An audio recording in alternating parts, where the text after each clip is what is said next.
Egunon, Uztaileko udalbatzarra hasiko dugu. Bai, haizea daukagu guztiak, ventiladoreak. Bai, bale. Orduan hasiko gara, bale? Lehenengo puntua izango da aurreko ohiko bilkurako akta onartzea 2026ko ekainaren 25ean. Norbaitek hitza, zerbait gehitzeko, ez? Beraz, onartua geratzen da batez. Eta bigarren puntura pasatuko ginateke 2025ko kontu orokorraren behin betiko onarpena. Bai, eskerrik asko alkate Andrea, egunon guztioi, proposamena hurrengokoa da. Getxoko udalaren kontu orokorra onestea 2025 urteko ekitaldiari dagokiona eta honako entitateen kontuek osatzen dutena. Udalarenak beranak, erakunde autonomoenak, Kirol Portuko Elabra Getxo S.A. elkartearenak, Punta Begoña Fundazioarenak eta kontu bateratuak. Kontu orokorra eta haren edukiak herri kontuen Euskal Epaitegi igortzea, Bizkaiko lurralde historiko toki erakundeen aurrekontuei buruzko abenduaren 10/2003 foru arauak 73. artikuluko 5. paragrafoan dionarekin bat etorriz.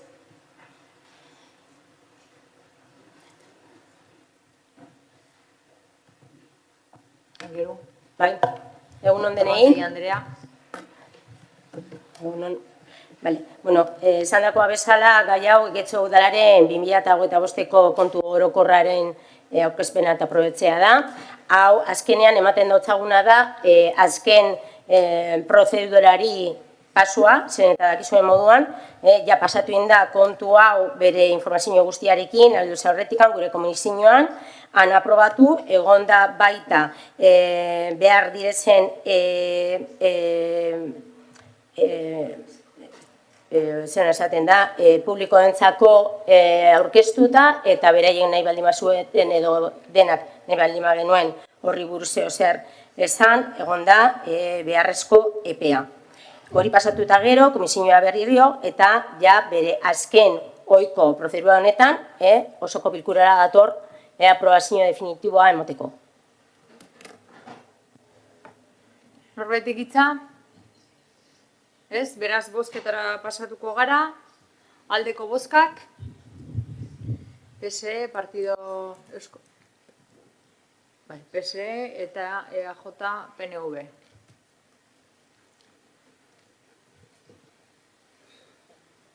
Kontra, abstentzioak, Partido Popularra eta EH Bildu.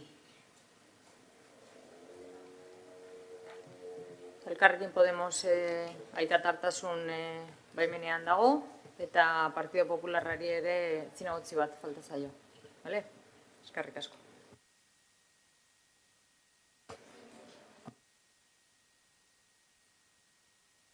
Hirugarren puntura pasatuko ginateke. 3.350 Euskara programako hainbat gastu finantziatzeko kreditu gehigarria onartzea. Proposamena hurrengokoa da. Onestea gehigarrizko kreditua emateko espedientea 2026ko 30. zenbakikoa eta zenbatekoa 78.850 euro duela udal aurrekontuko hurrengoko partidei dagokiena. Eta partidak dira iharduera soziokulturaletik eta finantzatzen da dirasentzako gerakina gastu orokorreterako. Parentesi bat, aurreko bozketan ere bai bilduko zinegotzi bat ere faltatzaigu. Proposamenaren aurkezpenera pasatuko gara, beraz, Torrontegi Andrea.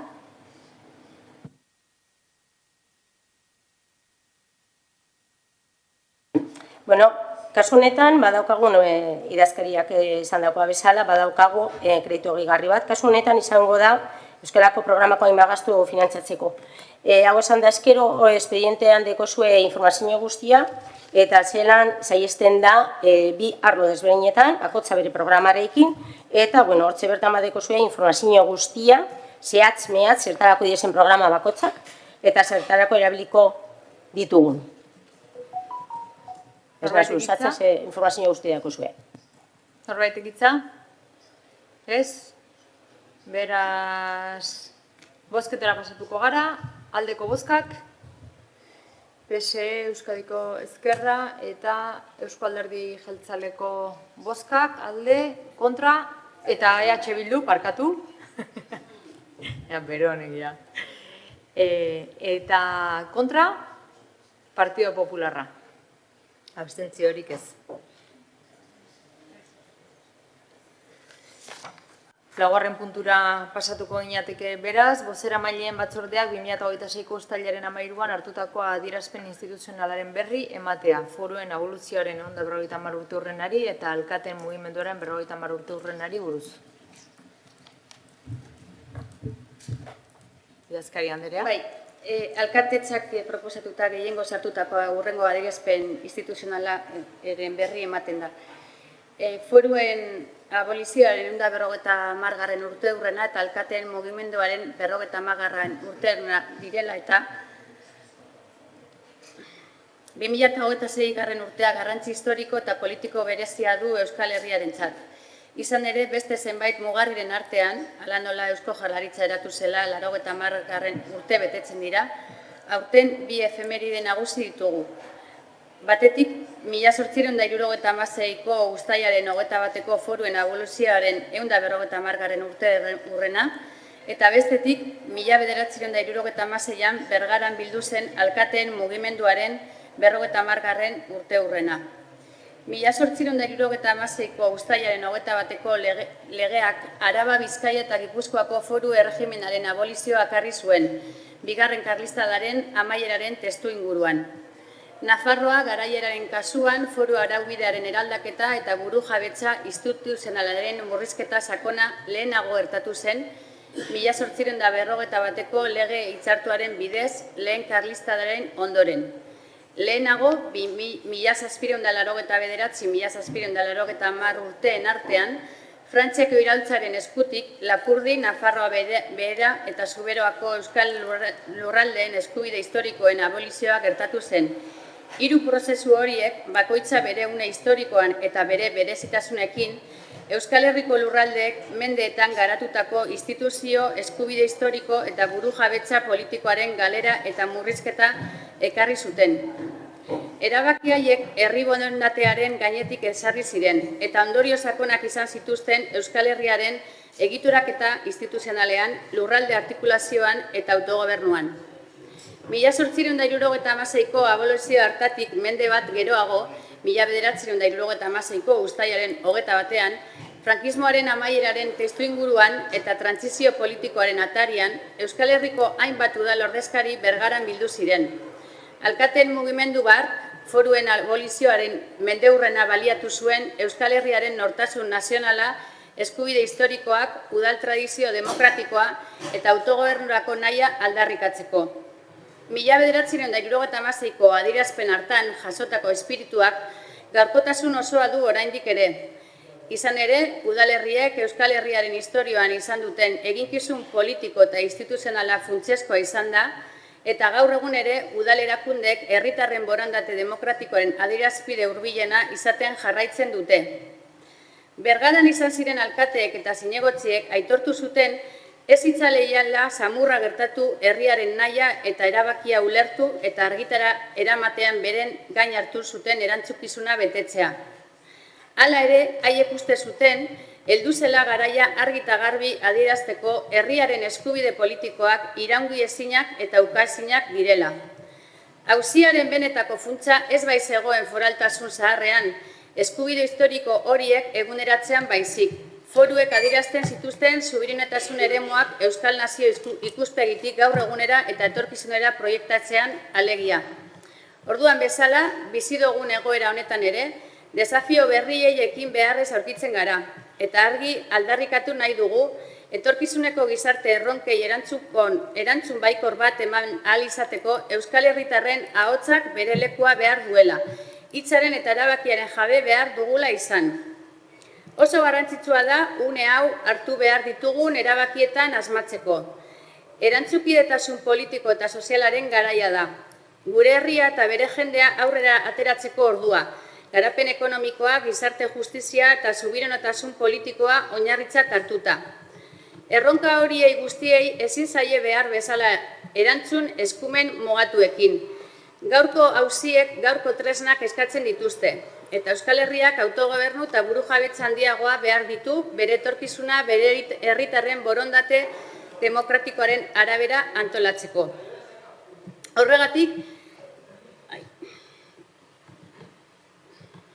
Horregatik guztiagatik, Getxoko udalbatzak honako hau erabaki du. Lehena, Getxoko udalak bat egiten du alkateen mugimenduaren 50. urteurrenaren eta foruen abolizioaren 150. urteurrenaren oroitzapenarekin. Eta bi efemeride horien garrantzi historiko, politiko eta instituzionala aitortzen du. Bigarrena, udal honek aitortzen du Lapurdi, Nafarroa Behera eta Zuberoako Euskal Lurraldeen eskubide historikoen abolizioa Frantziako iraultzarekin gertatu zela 1789 eta 1790 artean. Horrez gain, aitortzen du 1851an Nafarro garaian eta 1877an Araba, Bizkaia eta Gipuzkoan ezarritako foru erregimenaren murrizketa eta abolizio prozesuek Euskal Lurraldeen jatorrizko eskubide historikoen eta burujabetza instituzionalaren galera ekarri zutela. Era berean, aldarrikatzen du eskubide horiek ez direla iraungi, ezta herri borondate demokratikoen ordez kanpoko erabakiz deseustatu ere. Hirugarrena, udal honek berresten du Euskal Herria Europako herri guztien artean berezko nortasuna eta nazio izaera duen herria dela. Historia, gizarte eta kulturako ondare berezi baten gordailu. Bi estatutan kokatuta eta gaur egun 3 eremu juridiko politiko ezberdinetan antolatuta dauden 7 lurraldetan duela bere leku geografikoa. Eta Euskal Nazioa osatzen duten herritarrek dutela bere etorkizun politikoa modu libre eta demokratikoan erabakitzeko eskubidea. Laugarrena, udal honek aldarrikatzen du beharrezkoa dela foru integrazioaren eta burujabetza osoaren bidean urrats berriak egitea. Eta horretarako Euskal Herriko lurraldeen eskubide historikoak eta autogobernua eguneratzea. Gaur egungo behar demokratiko, sozial eta instituzionaletara egokituz. Bosgarrena, udal honek aitortzen du udalerriek Euskal Herriaren historian izan duten eginkizun erabakigarria, bereziki foru traduzioan, udal demokrazian eta herri ordezkaritzan. Eta konpromiso hartzen du etorkizunan ere Euskal Herriaren eraikuntza demokratikoan, erakunde demokratikoen rola indartzeko eta hauen artean bereziki udal erakundeena. Eta 6. udal honek bat egiten du 2026ko uztailaren 19an Bergaran antolatuko den ekitaldi politiko instituzionalaren helburuekin. Alkateen mugimendu gogorazteko 1976ko udal ordezkarien ekarpena aitortzeko eta Euskal Herriaren eskubide historikoen aldeko konpromisoa berritzeko.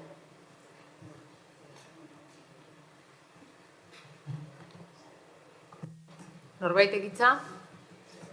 Ez? Beraz, 5. puntura pasatuko gineateke. Bozeramaileen batzordeak 2026ko uztailaren 17an hartutako adierazpen instituzionalaren berri ematea. Ertzaintzaren eta herriko lagun talde baten aurka egindako mehatxuak eta irainak gaitzesteari buruzkoa. Alkatetzak proposatuta, gehiengoz hartutako hurrengo adierazpen instituzionalen berri ematen zaio usako bilkurari. Algortako batzokian, ertzaintzaren eta herriko kuadrilla baten aurkako mezu iraingarriak eta mehatxuzkoak agertu direnez, Getxoko udalak honako hau adierazten du. Lehenengoa, erabateko gaitzespena. Ekintza bandaliko horiek eta pertsonak erakunde politikoak edo erakunde demokratikoak beldurtu, seinalatu edo deslegitimatu nahi dituen edozein adierazpen irmoki eta kementzu gaitzesten ditugu. Ondare publikoa edo pribatua iraintzea, derrigortzea eta ondatzea baterazinak dira gizarte demokratiko baten balioekin, eta ez dute lekurik gure udalerrian. Bigarrena, erakundekiko errespetua. Ertzaintza herritar guztien zerbitzura dagoen funtsezko zerbitzu publikoa da, eta ezinbesteko lan egiten du eskubideak eta askatasunak, segurtasuna eta bizikidetza babesteko. Profesionalen aurkako eraso eta irainek gure gaitzespenik irmoena merezi dute. Baita beren eginkizunak zuzenbide estatutuaren arabera betetzen dituztenak gutxiesteko edozein saiakerak ere. Hirugarrena, aniztasun politikoa eta bizikeditza demokratikoa defendatzea. Gure sistema demokratikoaren funtsezko printzipioak alderdi politikoen egoitzak errespetatzea, ideologia edozein dela ere, eta politikan askatasunez parte hartzea bermatzea dira. Vandalismo ekintzek eta gorroto adierazpenek bizikidetza hondatzen eta konfrontazio eta intolerantzia giroa sortzen baino ez dute laguntzen. Eta gizarte osoak baztertu behar du giro hori. Laugarrena, elkarrizketarekiko eta bizikidetzarekiko konpromisua. Getxoko udalak elkarrizketaren, aniztasun politikoaren errespetuaren, erakunde demokratikoen defentsaren eta desadostasunak modu baketsuan konpontzaren aldeko konpromisua berretsi du. Bizikidetza, elkarrikiko errespetua eta askatasuna nagusi diren udalerri baten alde lan egiten jarraituko dugu. Edozein gorroto, larderia edo indarkeria motaren aurrean. Eta bosgarrena, elkartasuna. Gure elkartasuna adierazi nahi diogu Algortako batzokiari eta gertakari hauen ondorioz suminduta eta atzeke batuta sentitu diren pertsona guztiei, bai eta ertzaintzari ere. Norbaitek hitza? Bai, Bildosola jauna. Eskerrik asko eta egunon. Lehenik eta hemen esan beharra dago guk testu alternatiboa aurkeztu genuela eta hori ez zen onartu. Eta hildo horretatik esan behar dugu ere bai, benetako elkarbizitzak kausa jorratzea eskatzen duela eta ez sintomak bakarrik hemen egin den bezala. Uste dugu horma garbitzera eta kondena bat sinatzera mugatzea arazoaren azaleko irakurketa dela. Bizikidetza demokratikoa eta atzera ezina eraikitzeko aztertu behar dugu zergaitik urruntzen diren gizarte sektore batzut ertzaintzaren gandik. Eredu poliziari buruzko eztabaidei edo zalantzan jarritako eskuartzei sistematikoki jaramonik ez egiteak ez du erakundea babesten. Alderantziz, arazoak kronifikatu eta haren konfiantza eta zilegitasun soziala ahultzen du. Egoera honetan, udal batek neurriz eta arduraz jokatu behar duela, eta ez duela elikatu behar krispazioan oinarritutako kontakizun interesatuak. Udal honen erantzunkizuna erantzukizuna izan beharko litzateke tentsioa jaistea eta ez arazoa simplifikatzea. Eta bat gatoz pintarekiko gaitzespenarekin, baina kezkatu egiten gaitu vandalismoko gertaera puntualak erabiltzeak egoera gaidimentzionatzeko eta kontakizun politiko interesatua eta alderdikoia eraikitzeko. Adierazpen instituzional batek oreka abiatu behar du. Arbuiagarria diren gertakarien aurrean axolagabekeria ekidin, baina baita haien esplotazio politikoa erabat ekidin ere. Gobernuaren testuak testu ingurua alde batera utzi eta soilik erreakzio zigortzailean zentratzean kohesioaren ordez polarizazioa elikatzeko arriskua dago eta hori da gertatzen ari dena.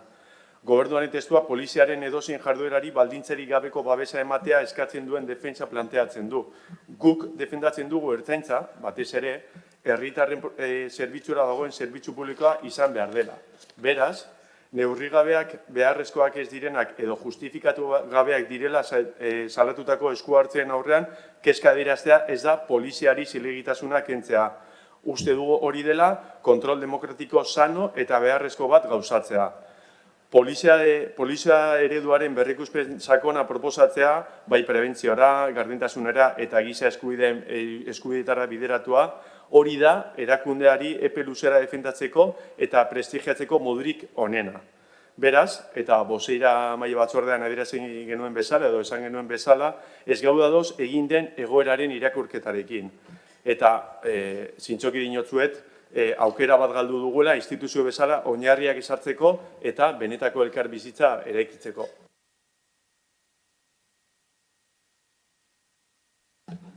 Beste norbaitek?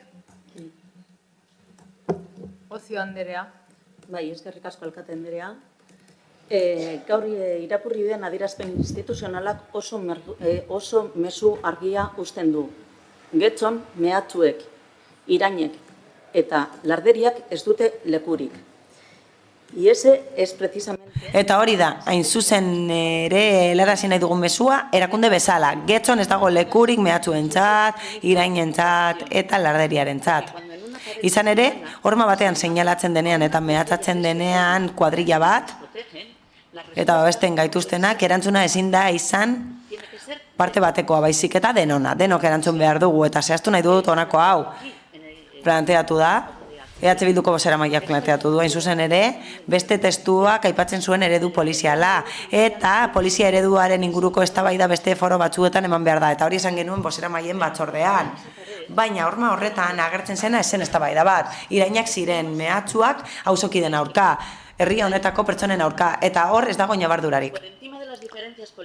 Alde politikoen gainetik gauza batzuek batu behar gaituzte, erakundeekiko errespetua, aniztasun politikoarekiko errespetua eta elkarrizketa desadostasuna konpontzeko eta bizikidetza gure udalerriaren oinarri bezala, eta hori da gure konpromisoa. Eta adierazpen horrek berresten du konpromiso hori, eta mezu hori da helarazi nahi duguna, babesa erakutsi nahi diegu ukitutakoei, eta erakutsi nahi dugu ziur gaudela mehatxuek, irainek eta larderiak ez dutela lekurik Getxon, mila esker. Eskerrik asko. 6. puntura pasatzen gera, beraz, 2026/26 kreditu gehigarria onartzen duen kontu hartzailetza nagusiaren arloko zinegotzi delegatuaren 2026/58/48 ebazpenaren berri ematea. Kontu hartzailetza orokorreko arloko zinegotzi ordezkariaren 2026ko 3.858 zenbakiko ebazpenaren berri izatea. 53.000 euroko zenbatekoarekin 2026ko 26. kreditu gehigarria da, eta objektua herritarren segurtasunaren arloko hainbat inbertsio finantzatzea. Norbaitek hitza? Ez, beraz, 7. puntura pasatuko ginateke. 2026/27 kreditu gehigarria onartzen duen kontu hartzailetza nagusiaren arloko zinegotzi delegatuaren 2026/4.417 ebazpenaren berri ematea. Kontu hartzailetza orokorreko arloko zinegotzi ordezkariaren 2026ko 4.417 zenbakiko ebazpenaren berri izatea, 62.500 euroko zenbatekoarekin eta 2026ko 27. kreditu gehigarria da, Getxo Kirolaken kirol instalazioen jasangarritasuna eta efizientzia energetikoa hobetzeko kontratua zabaltzea, arauzko eskakizun berriak, homologazio beharrak eta kirol segurtasuneko arrazariak direla eta. Norbaitek hitza? Ez, beraz, 8. puntura pasatuko ginateke, 2026/28 kreditu gehigarria onartzen duen kontu hartzailetza nagusiaren arloko zinegotzi delegatuaren 2026/4.430 ebazpenaren berri ematea. Kontu hartzailetza orokorreko arloko zinegotzi ordezkariaren 2026ko 4.430 zenbakiko ebazpenaren berri izatea, 25.000 euroko zenbatekoarekin 2026ko 28. kreditu gehigarria da, gizarte kohesioaren arloko gastua finantzatzea. Norbaitek hitza? Ez, beraz 9. puntura pasatuko ginateke, finantza iraunkortasunari buruzko 18/2026 zenbakiko kontu hartzailtzaren txostenaren berri ematea. Udaleko kontu hartzailetzak finantza iraunkortasunari buruz egindako uztailaren 17ko 2026ko 18. txostenaren edukiaren jakitun geratzea, diruzaintzako geldikina erabiltzeari dagokionez 2026an, 2. hiruhilekoan, aurrekontuko aldaketak finantzatzeko. 2026ko 18. txosten hori Bizkaiko Foru Aldundian finantza tuteretzari dagokionez eskuduna den sailari igortzea, osoko bilkuraren akta eta euskarri izan daitekeen gainerako dokumentazioarekin batera. Norbaitek hitza? Ez, beraz, 10. puntura pasatuko ginateke, barne kontrolari buruzko kontu hartzailetzaren 14/2026 txostenaren berri ematea. Erabaki proposamena da, barri emoten da, alde batetik udaleko kontu hartzaileak egindako maiatzaren 27ko txostenaren 2026ko 14. zenbaki daukana, edukiaren jakitun geratzea. Txosten hori, abenduaren 2ko 2003ko 10. foru arauaren Bizkaiko lurralde historikoko toki erakunden aurrekontuei buruzkoaren, 70.6 artikuloa eta Bizkaiko Foru Aldundiaren abuztuaren 22ko 2018ko 117 foru dekretuaren 15.6 artikuloa betez eginda, eta osoko bilkurara eraman behar da kontu orokorra onartzean. Norbaitek hitza? Ez, beraz mozioen atalera pasatuko ginateke. Popular Rural taldearen mozioa Algortan munduko txapelketaren harira gertatutako istilua gaitzesteari buruzkoa. Señor Andrade, cuando quiera, tiene la palabra. Eskerrik asko, alkate Anderea. Azken egunotan, Getxoko udalerrian hainbat gatazka gertatu dira. Auzotarrek, ostalariek eta lekukoek egindako salaketen arabera interes orokorreko kirol ekitaldi bat libreki ikusteko eta bertara sartzeko aukera eragotzi da. Zehazki Espainiako futbol selekzioaren partidak ikustera bilera askatasunerako eskubidea eta tokiko ostalaritza establezimenduen jarduera ekonomikoa kaltetuz.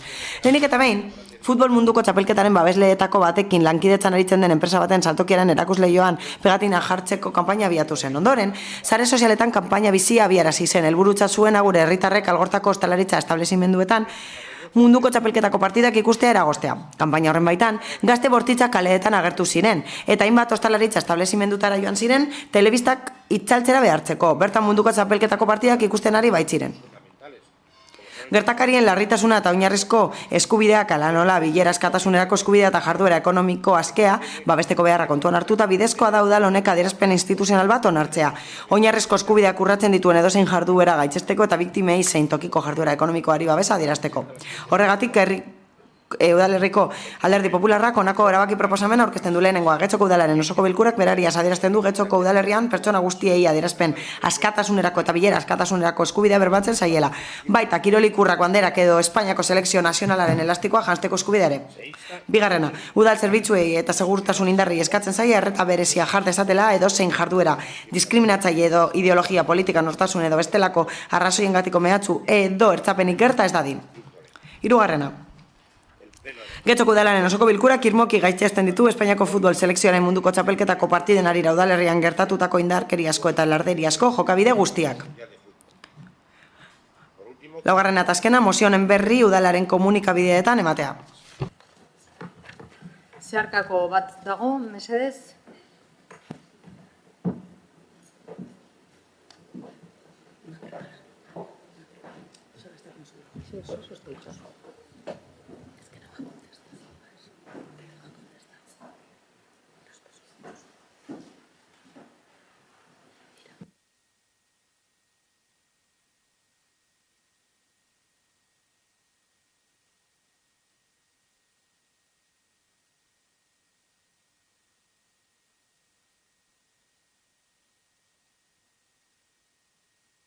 Diaz Anderea, irakurri ezazu, mesedez? Eskerrik asko.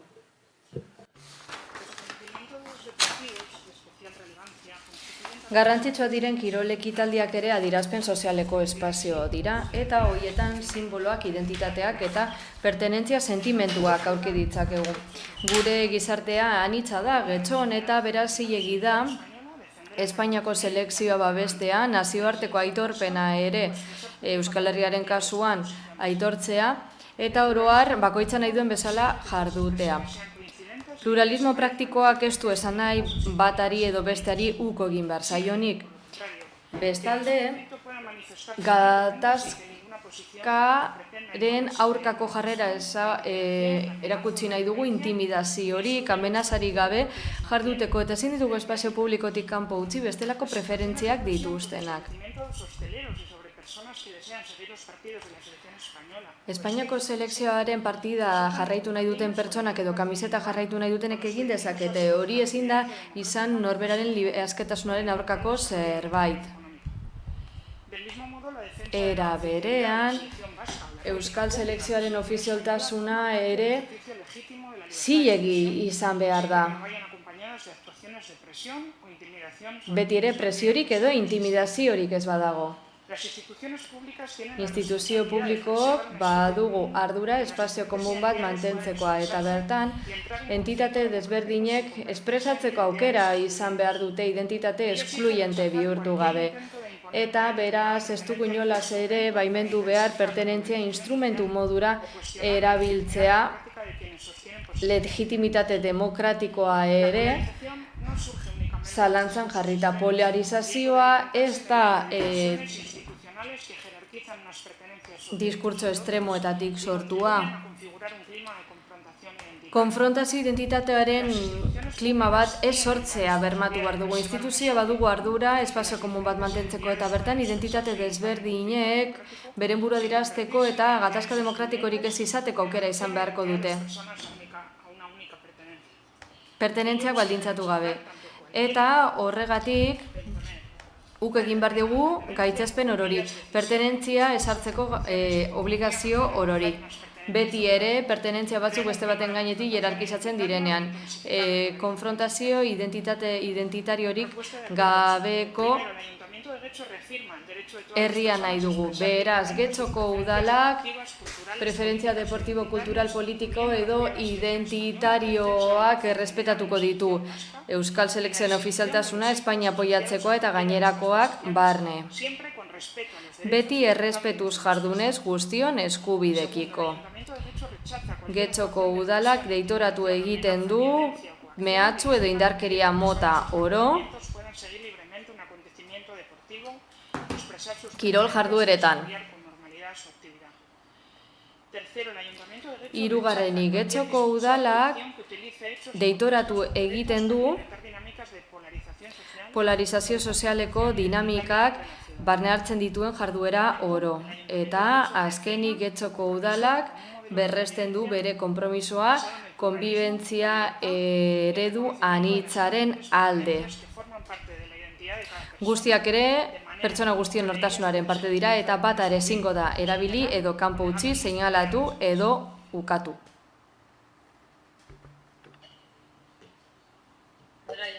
Gracias, señora alcaldesa. Pues mira, nosotros... Bueno, eskerrik asko, baina gu ez gara euskal selekzioez hitz egitera etorri. Kamisetak jartzea ari ginen. Gu gatoz hitz egitera Espainiako kamisetak jarri ezin izan dituzten hoietaz eta deitoratu egin nahi dugu gertatutakoa eta uste dugu gure mozioa dela plenoan babestu beharrekoa eta beraz ez dugu onartzen zuen proposamena. Eskerrik asko. Gracias, señora alcaldesa. Bueno, pues aunque después de lo acontecido en Bilbao y en Berriozar, lo que pasó en Algorta en estos días... Gertatutakoaren ostea, mundialaren egun hauetan gertatutakoa, oso larria iruditzen zaigu eta uste dugu beraz deitoratu behar dugula gertatutakoa. Zer gertatu da Getxon? Bueno, Espainia-Portugal partidua baino lehen, sareetatik bilduko katxorroek edo txakurrek martxan jarri zuten kanpaina bat telebistak itzaltzeko sare sozialetatik deia egin zien, beren jarraitzaileei esateratzeko. Baina selekzioaren aurkako kanpaina deitoragarri honetan zer gertatu zen?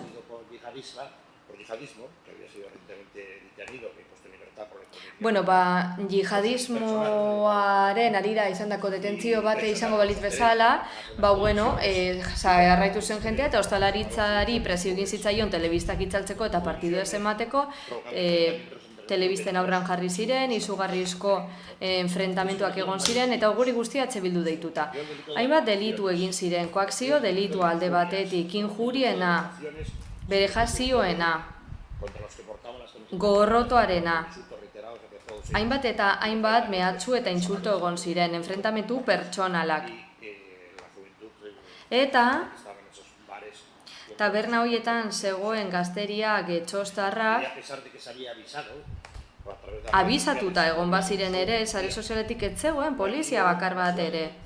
Ez da egon detentzio bakar bat ere. Ikerketa lan bakar bat ere. Gure bizilagunek asko sufritu zuten eta gutiz ere ez da ezer esan, alkateza honek ez du ezer esan. Inork ez du ezer esan gertatu zen haren inguruan. Gauza bera gertatu zen Espainia-Belgika partidan. Eta ikusita gero Bilbon egon diren manifestaldiak antzeko zerbait. Berriro indarkeria, intimidazioa, inguruko kaleetan,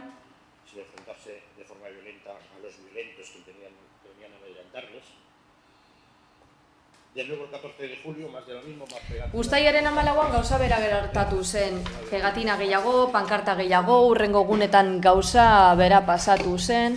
Algún parroquiano se quedó en Algorta. Parrokianoren bat Algortan geratu zen eta bizilagunen bat edo beste mehatxatu zuen gazpimientarekin. Nadie. Eta inork etzion ezer esan. Es la omertá, la ley del silencio, que nadie diga nada, que nadie proteste. Inork ezer ez esatea, ez protestatzea oso larria iruditzen zait. Vaya a ser que el siguiente sea uno. Beldurrez egiten dute, baina izan liteke hurrengoa gutako norbait izatea. Ha colocado, la ha pasado nuestra exconcejala Raquel González en su casa. Raquel Gonzálezek bere Bilboko etxean ere izan zituen arazoak. Eta hementxe gaude, Que basta ya, basta de esan behar dugu nahikoa dela, aski dela, impunitaterik ez dugu nahi, eta ez dugu nahi bestalde batetara begiratzea. La condena de este municipio hacia estos actos de violencia que se dieron en Guecho. Ez dugu indarkeria hau Esperemos que sea aprobada de forma baimenduko eta espero dugu mozio hau aho batez onartzea. Eskerrik asko.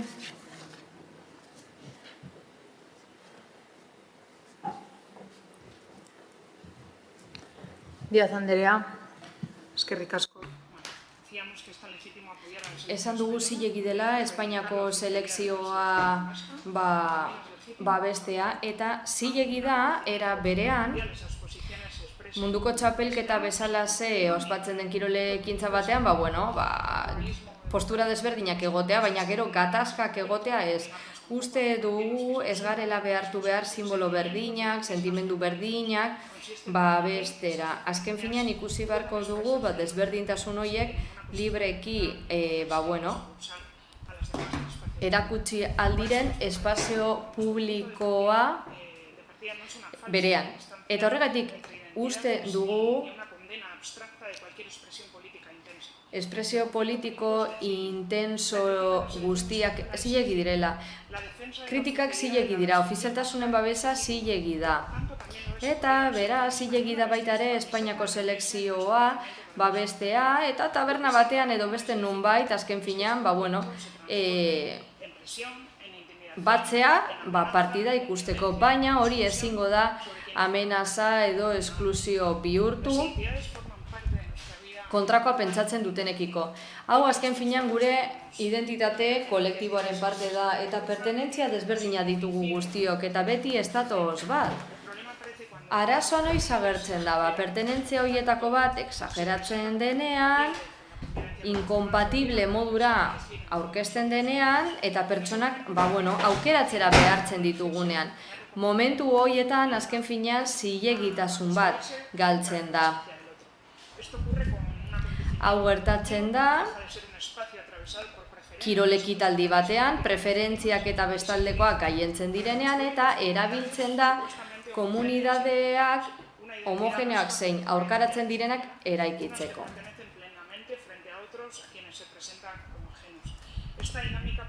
Dinamika hau oso jarrera zehatzen bitartez ager daiteke. Eta bizi izan dugu mehatxuak, intimidazioak, izugarrizkoak, pertsonei partida bat ikusten edo kamiseta bat jartzen ez usteko. Eta argi eta garbi esan nahi dugu, hori bezalako kondukta oro deitoratu behar dugu. Inore ezindako akzionatu edo intimidatu Espainiako selekzioa babesteagatik edo horren partidak ikusi nahi izateagatik Getxoko establezimendu batean eta horrela jaso dugu gure zeharkakoan. Baina pluralitateariko respetua herritarrei eskatzeaz gain instituzioetatik ere praktikatu behar da. Horregatik ez dugu ikusten alkatetzaren erabakia egokiena denik ere. Ikusita bestelako kasu batzuetan 2024an esate baterako ez dela berdin jardun. Udal babes guztia merezi du zelebrazio honek, baina aitorpen berdina eskatzen dugu gainerako ekitaldietarako. Gobernatzen duenak ezin ditu bere preferentzia identitarioa gainerakoenekin nahastu eta herritarren tarte bat ere kanpo utzi. instituzio batek publikoki ospatzen duenean pertenentzia bat, eta ez dionen garrantzia ematen beste pertenentzia bati, identitate batzuk espazio publikoan egotea merezi dutela eta beste batzuk ez dutela merezi erakusten du. Eta hori ez da instituzio demokratiko batek eman beharreko irudia. Instituzioek gobernatu behar dute herritar guztien izenean, baita simbolo desberdinak dituztenen izenean ere.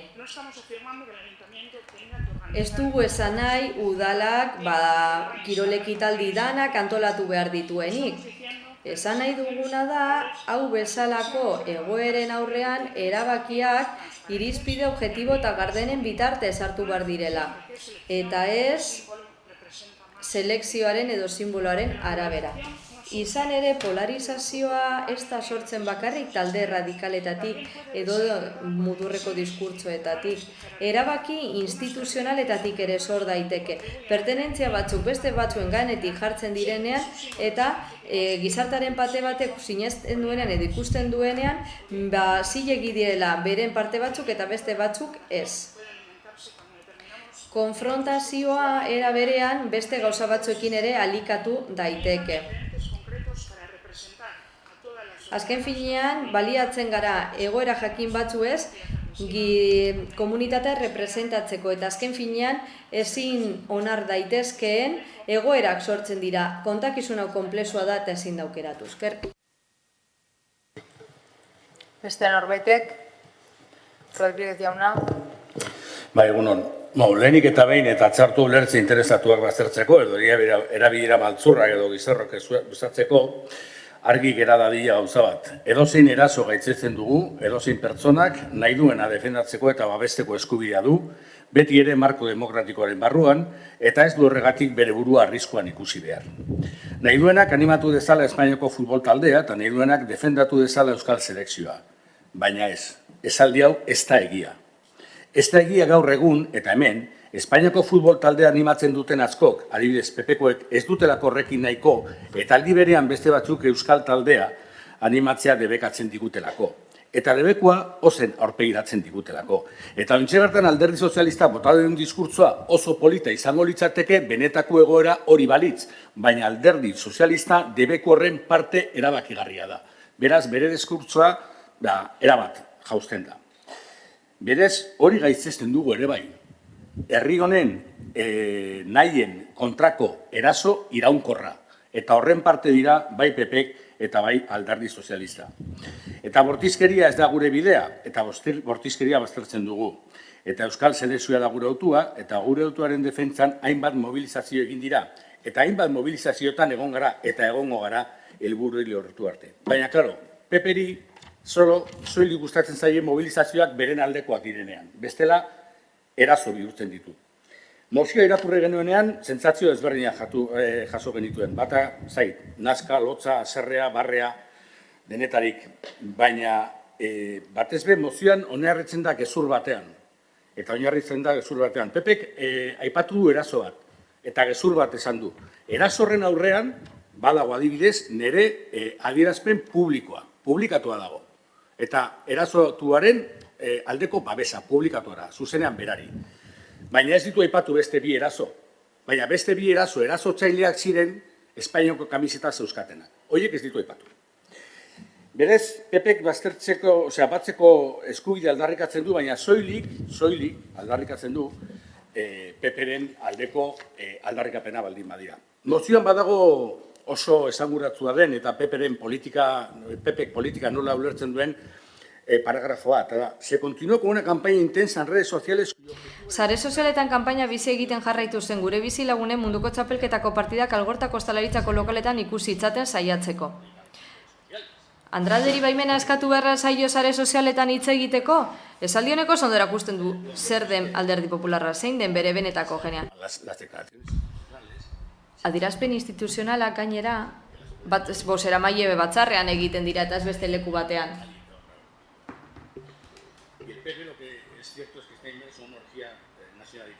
Eta egia da, Alderdi Popularra orgia nazionalitario hispaniar batean murgilduta dagoela. Eta horrela, lehendakari ezinezoak eta inoizongo diren alkateak ikusten dituzte. Kirola beren onura elektoralean erabiltzen dute, hortik etekin aterako dutela pentsatzen dute. Eta batzuk ez dakigu kontzienteki edo inkontzienteki baina babesten dute. Alderdi popularrak Euskadin zein estatuan gezurretan, feikean, exagerazioan, anekdoten manipulazioan oinarritutako estrategia erabiltzen du. Estrategia horrek mesede gutxi egiten dio elkarbizitzari eta gutxiago politikari. Mozioak esaten du Alderdi Popular zea nahi duela, Euskal Herriko selekzioa existitzea, existizu ezin izate, animatu ezin izate, eta denok izilan eta lurrera begira Espainia handi eta askari men egiten diogula esatea, non sustraiak ondoratzen diren, baina hori ez da gertatuko. Horregatik asmatzen dituzte kanpainak, horregatik esaten dute mobilizazioa eraso badela, eta gogaitzen dituzte sare sozialetako usteetako kanpainek, eta horrela matonde petardada terriblea. Existitzen esten ilusio bat eraikitzen saiatzen del Correo Español Boquero Hispanoaren laguntzarekin. Ez ditugu onartzen inolako erasoak, inolako pertsonen kontrakoak, inolako arrazoiengatik. Ez da Euskal Herriko selekzioaren aurkako etengabeko erasoak ere. Eta bai, nahi duenak Espainiako selekzioa babes dezala, eta nahi duenak Euskal selekzioa. Baina hemen eta orain Alderdi Popularreko jendeak gure selekzioaren alde egitea eragozten du. Euskaldun sentitzen garen gure selekzioaren barre donegar egin alizatea eragozten du. Eta inoiz onartuko ez duguna da, borreroak bere burua biktimatzat ikustea, eta gainerako guztiak aitzakiak eta kanpaina dira. Alderdi sozialistaren diskurtso ondo egongo litzateke benetakoa balitz, baina alderdi sozialista errudun da. Alderdi sozialistak parte hartu izan du zenbait erabakitan. Alderdi sozialistak parte hartu izan du zenbait erabakitan Euskal Federazioak kanpo usteko. Alderdi sozialistak egin du hori. Beraz, ez dakit alderdi sozialistaren diskurtsoa polita da, baina gero, ez da betetzen. Izan ere, zuek hartutako erabakiak aldatu beharko zenituzkete lehen bizi. Bestela, diskurtsoak egitea, etorkizun idilikoen inguruan, ondo. Baina, Euskal Selekzioak ukatu egiten ditu alderdi popularrak zein alderdi sozialistak.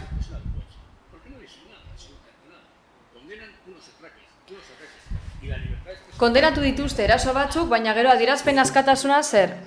Adierazpen askatasunaren kasuan gustatzen ez zaizuenean erasoa dira bai. Baina kontrakoa gertatzen denean zer?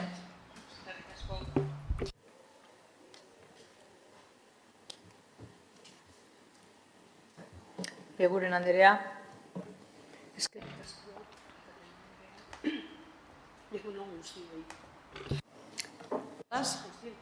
Gu jakitun gara, Getxon, munduko txapelketaren ospakizunean, herritarren bizikidetza oztopatu zuten gauzak gertatu zirela. Pertsona batzuek, etzieten partidu ikusten utzi beste pertsona batzuei. Eta ondorioz, ertzaintzak identifikazio lanak egin behar izan zituen. Bai, Andrade jauna, ertzaintzak esku hartu zuen. Eta egoki ziren espedienteak ireki zituen. Horren bestez, bai. Ertzaintzak esku hartu zuen. EAJ-PNV-ren partetik deitoratu egin nahi dugu gertatutakoa. Era berean, elkarrizketaren aldeko konpromisoa erakutsi nahi dugu eta diskrepantziak modu pazifikoan konpontzaren aldekoa garela azpimarratu. Askatasun kolektiboa zein individualaren aurka egiten duen orok, ostalaritza oztopatuz, mehatxuen bidez, intimidazioaren bidez eta indarkeriaren bidez, Getxon ez dut toki aurkituko. Getxon ez. Eta horregatik EAJ-PNV-tik jarraituko dugu lan egiten bizikidetza eredu anitz baten alde. Giza eskubidekiko errespetuan oinarrituz. Eskubide guztiak pertsona guztientzat, eskerrik asko. Beste norbaitek, Andrea jauna. Eskerrik asko, alkate Andrea. Ona ez gara etorri Euskal Selekzioa hitz egitera eta Euskal Selekzioak jolasten duenean inor ez da kontra agertzen. Eta inork ez du ekidingo Euskal Selekzioaren partida bat jokatzea.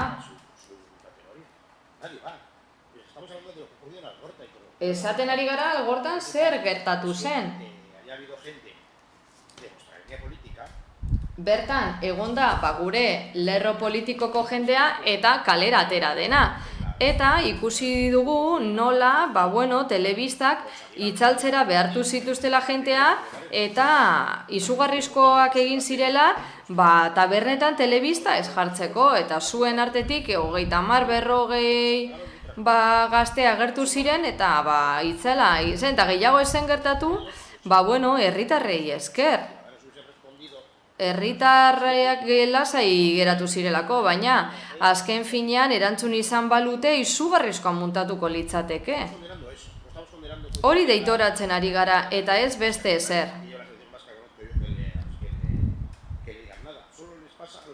Gertatzen zaie azken finean Espainiako selekzioa daramanei.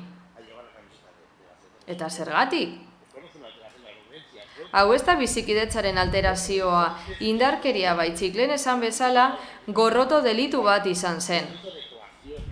Koakzioak, mehatxuak, bejazioak, lehen esan bezala, 4 delitu egin ziren nire aurrean. Eta bertan, inork ez zuen ezer esan. Denak isilik. Ez gaude selekzioen aurka, gu gaude Algortan gertatutakoa zaren aurka. Eta guztiok egon beharko ginateke horren aurka. Azken finean EH Bildukoak zarete lan gehien egin behar duzuenak, azken finean, azten badira jende pertsonak esaten kaleraterako direla, baina eskatzen badiezu esateratzeko kalera, ez diraterako, baina ez duzu hori egiten, eta izugarrizkoa muntatzen da. Hori ez da zuzena, hori azken finean deitoratu egin behar da. Gero gainerako guztia, zure lagunak esan bezala, hemen ez zuen inork ezer esan,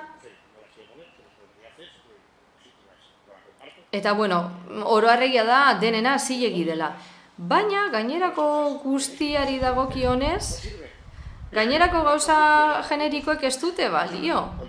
Indarkeria erabili zen gure udalerriko bizilagunen aurka. Eta EH Bilduk deitoratu nahi badu jakinarazi dezala.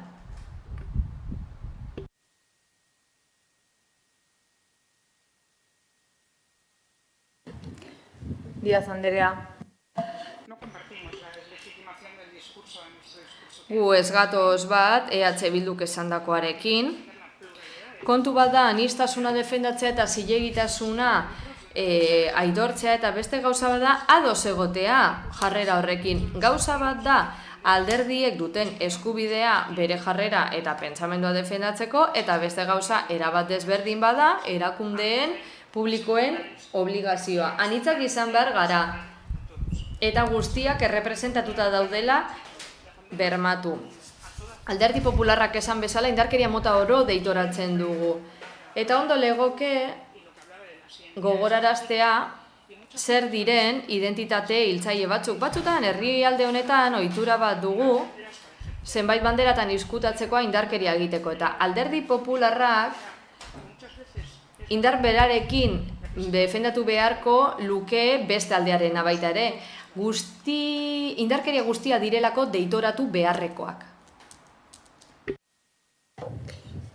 Rodríguez jauna. Sí, yo primero voy a hacer dos precisiones. Lehenik eta behin, bi gauza zehaztu nahi ditut. Nik Carmen jarraitzen du sare sozialetan, baina gauzak borondatez idazten direnez guk kasu honetan alkate Andrea babestu genuen pantaila jartzeko, baina etzen jarri gehiengoagatik.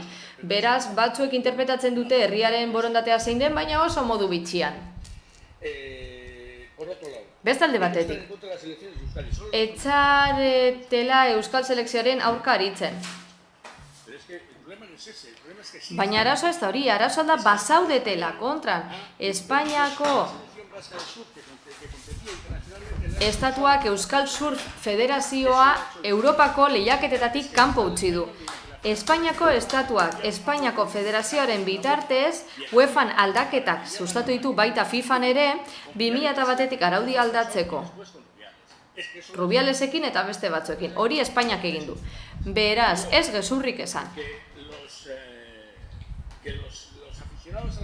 esan duzue Espainiako selekzioaren afiziodunek ez dutela zer egin, ez, hiltzeko amenazak egin zituzten. Behar bada etzen ekiten orain badakizue, baina ez duzu horren inguruan ezer esan, beraz. Hemen, esatea algortan ez dakiz zer gertatu zela, hori gauza pustea da. Pankarta, pegatina, manifestazioak etzaizkizue gustatzen, baina hori algortan gertatu zen, pankarta, pegatinak eta manifestazioak. Eta 3 eraso guk dakigula, bata Espainiako selekzioaren jarraitzaile baten aurka, eta sare sozialetan horrek erantzuna izan du, eta gero beste bat, zuk aipatu ez duzuna. Beraz, orgia nazionalista espainola batean sartu da zaudete, eta azken finean nazionalista gu gara. Zuek ez duzue ezer egiten. Falangearen urdina ateratzen zaizue Espainiako selekzioaren gorria baino gehiago. Beraz, adi eta eaz egiten duzuen. Eguren Anderea. Bueno,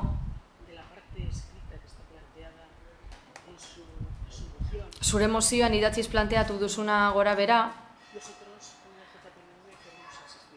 EAJ-tik intzistitu nahi dugu lehen esandakoaren inguruan. EAJ-tik argi utzi nahi dugu, deitoratu egiten ditugula gertatutako erasoaldi guztiak. Azken finean, herritarren bizikidetzaren aurkakoa direlako. Eta gainera, EAJ-tik berretsi nahi dugu elkarrizketaren aldeko konpromisoa. Iritzi desberdinekikoa eta arazoak modu baketsuan konpontzekoa. Eta, beraz, EAJ-tik argi utzi nahi dugu, deitoratu egite ditugula eraso aldi hauek eta EAJ-PNV-ren izenean. Baita ere, esaten dut, konbibentzia eredu plural baten alde egiten jarraitu nahi dugula giza eskubidetan oinarritua, pertsona guztientzat. Giza eskubide guztiak, pertsona guztientzat. Eskerrik asko. Bozketara pasatuko gara beraz, aldeko bozkak, Partido Popularra, kontrakoak, Eusko Alderdi Jeltzalea eta EH Bildu, abstentzioak, Partido Sozialista. Beraz, mozioa bertan bera geratzen da, eta honez beste, 12. puntura pasatuko ginateke. EH Bildu udal taldearen mozioa, Andra Maria auzoan adineko udal ekipamendu integrala sortzeari buruzkoa.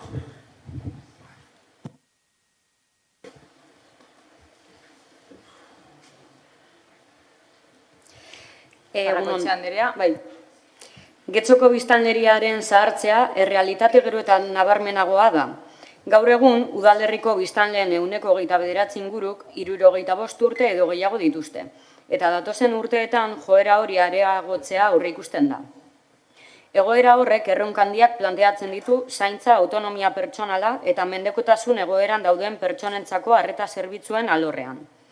Gaur egun, Getxok udal titulartasuneko eta kudeak eta partekatutako egoitza eredu bakarra du San Inazio auzoan dagoen Jesusen bihotza egoitzaren bidez. Eredu horretan, Bizkaiko Foru Aldundiak mendekotasunaren 2. eta 3. graduetarako 70 egoitza plaza eskaintzen ditu. Eta udalak bere eskumenen esparruan eguneko zentroko 12 plaza eta etxebizitza komunitarioetako 14 plaza eskaintzen ditu.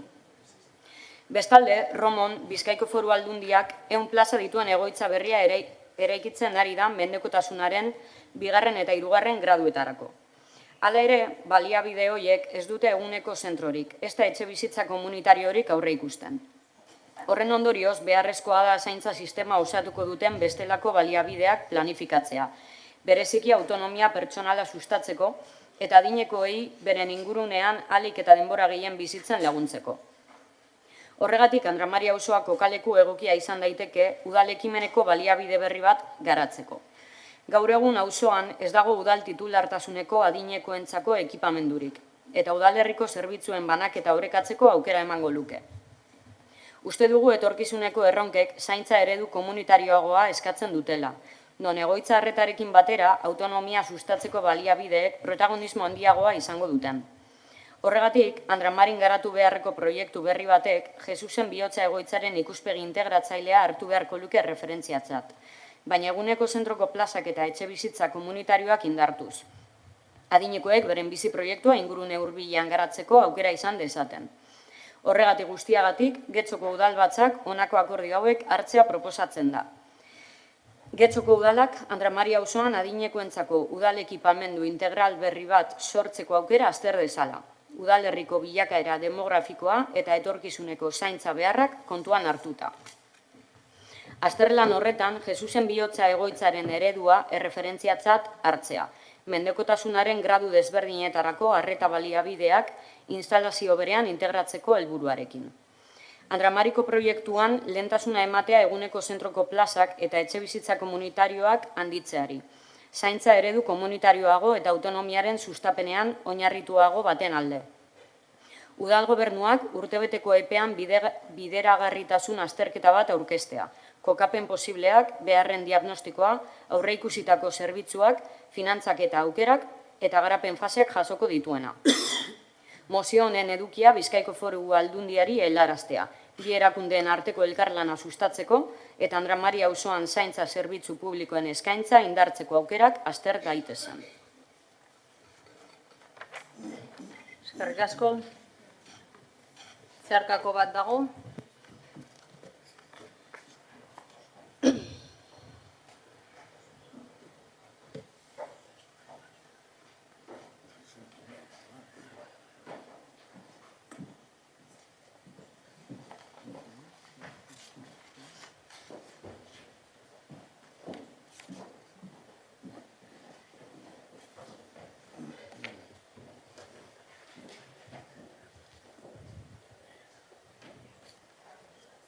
Díaz Andrea.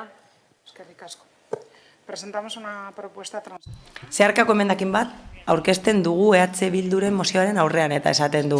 Getxoko herritarrak apurka sartzen ari dira eta horrek erronkak dakartza zaintzetarako politika publikoetarako autonomia pertsonala sustatzeko eta arreta emateko zahartzarora doazen eta mendekotasun egoeran dauden pertsonei. Erronka horrek eskatzen du zerbitzuak indartzea eta aurretiaz planifikatzea handituko direla premiak. Aurre ikusten delako horiek handitzea aurrengo urteetan, hala eta guztiz ere plangintza hori egin beharko da eskumen banaketaren arabera, beti ere gizarte zerbitzuen araudiak ezarritakoa kontuan hartuta.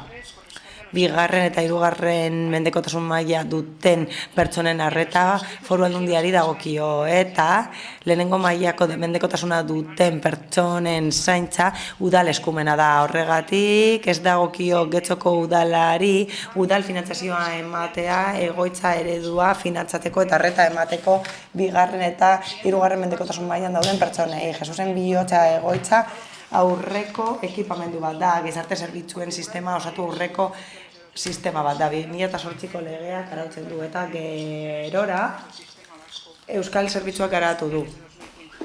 Barkamen eskatzen dugu, baina ez daukagu testua eta horregatik oso zaila da jarraitzea. Servicios de distinta competencia. Por una parte, la atención residencial a personas con grados 2 y 3 de dependencia prestada mediante convenio con la Diputación Foral de Vizcaya. Y por otra, los servicios municipales de atención diurna y vivienda comunitaria dirigidos a personas con grado 1. Por tanto, el modelo del Sagrado Corazón no debe ser reproducido como un nuevo equipamiento residencial financiado por el Ayuntamiento. Cuando sea necesario, si lo fuera, ampliar la oferta residencial pública destinada a los grados 2 y 3, la fórmula adecuada es la colaboración interinstitucional con la Diputación Foral de Vizcaya, como se ha realizado mediante la cesión de suelo municipal para la construcción del futuro Centro Intergeneracional de Romo, de titularidad y gestión foral. En el ámbito de sus propias competencias, el Ayuntamiento de Getxo dispone actualmente de servicios de atención diurna y de vivienda comunitaria y cumple hoy en día los ratios establecidos por la normativa. Sin embargo, el envejecimiento de la población, el previsible incremento de las situaciones de dependencia y la existencia de listas de espera aconsejan continuar ampliando progresivamente las plazas disponibles. Este objetivo se encuentra, además, recogido en el Plan de Legislatura Municipal y debe permitir mejorar la oferta pública de cuidados especializados, atender las nuevas necesidades y avanzar hacia la eliminación de las listas de espera. La ubicación de estos recursos debe responder a criterios técnicos, demográficos y de equilibrio territorial.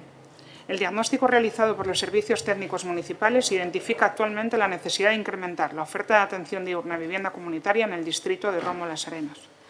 La cercanía de estos servicios al entorno habitual de las personas mayores constituye un elemento esencial del modelo de atención comunitaria.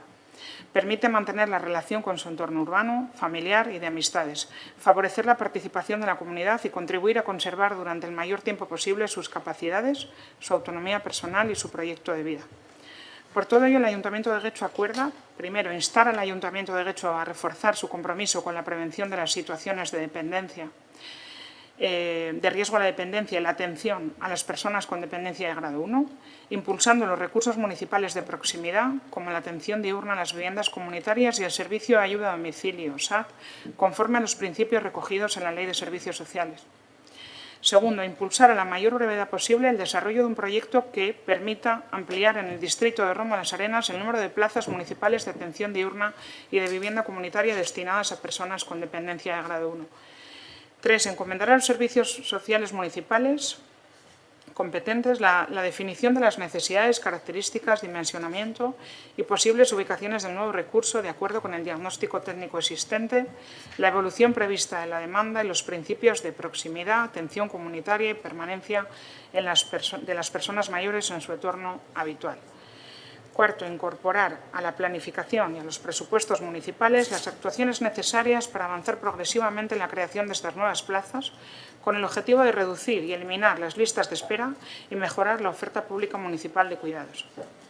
Quinto, continuar colaborando con la Diputación Foral de Vizcaya para garantizar una adecuada coordinación entre los servicios sociales de atención primaria y secundaria y para promover, cuando resulte necesario, nuevos recursos públicos destinados a las personas con dependencia de grados 2 y 3, respetando la distribución competencial vigente.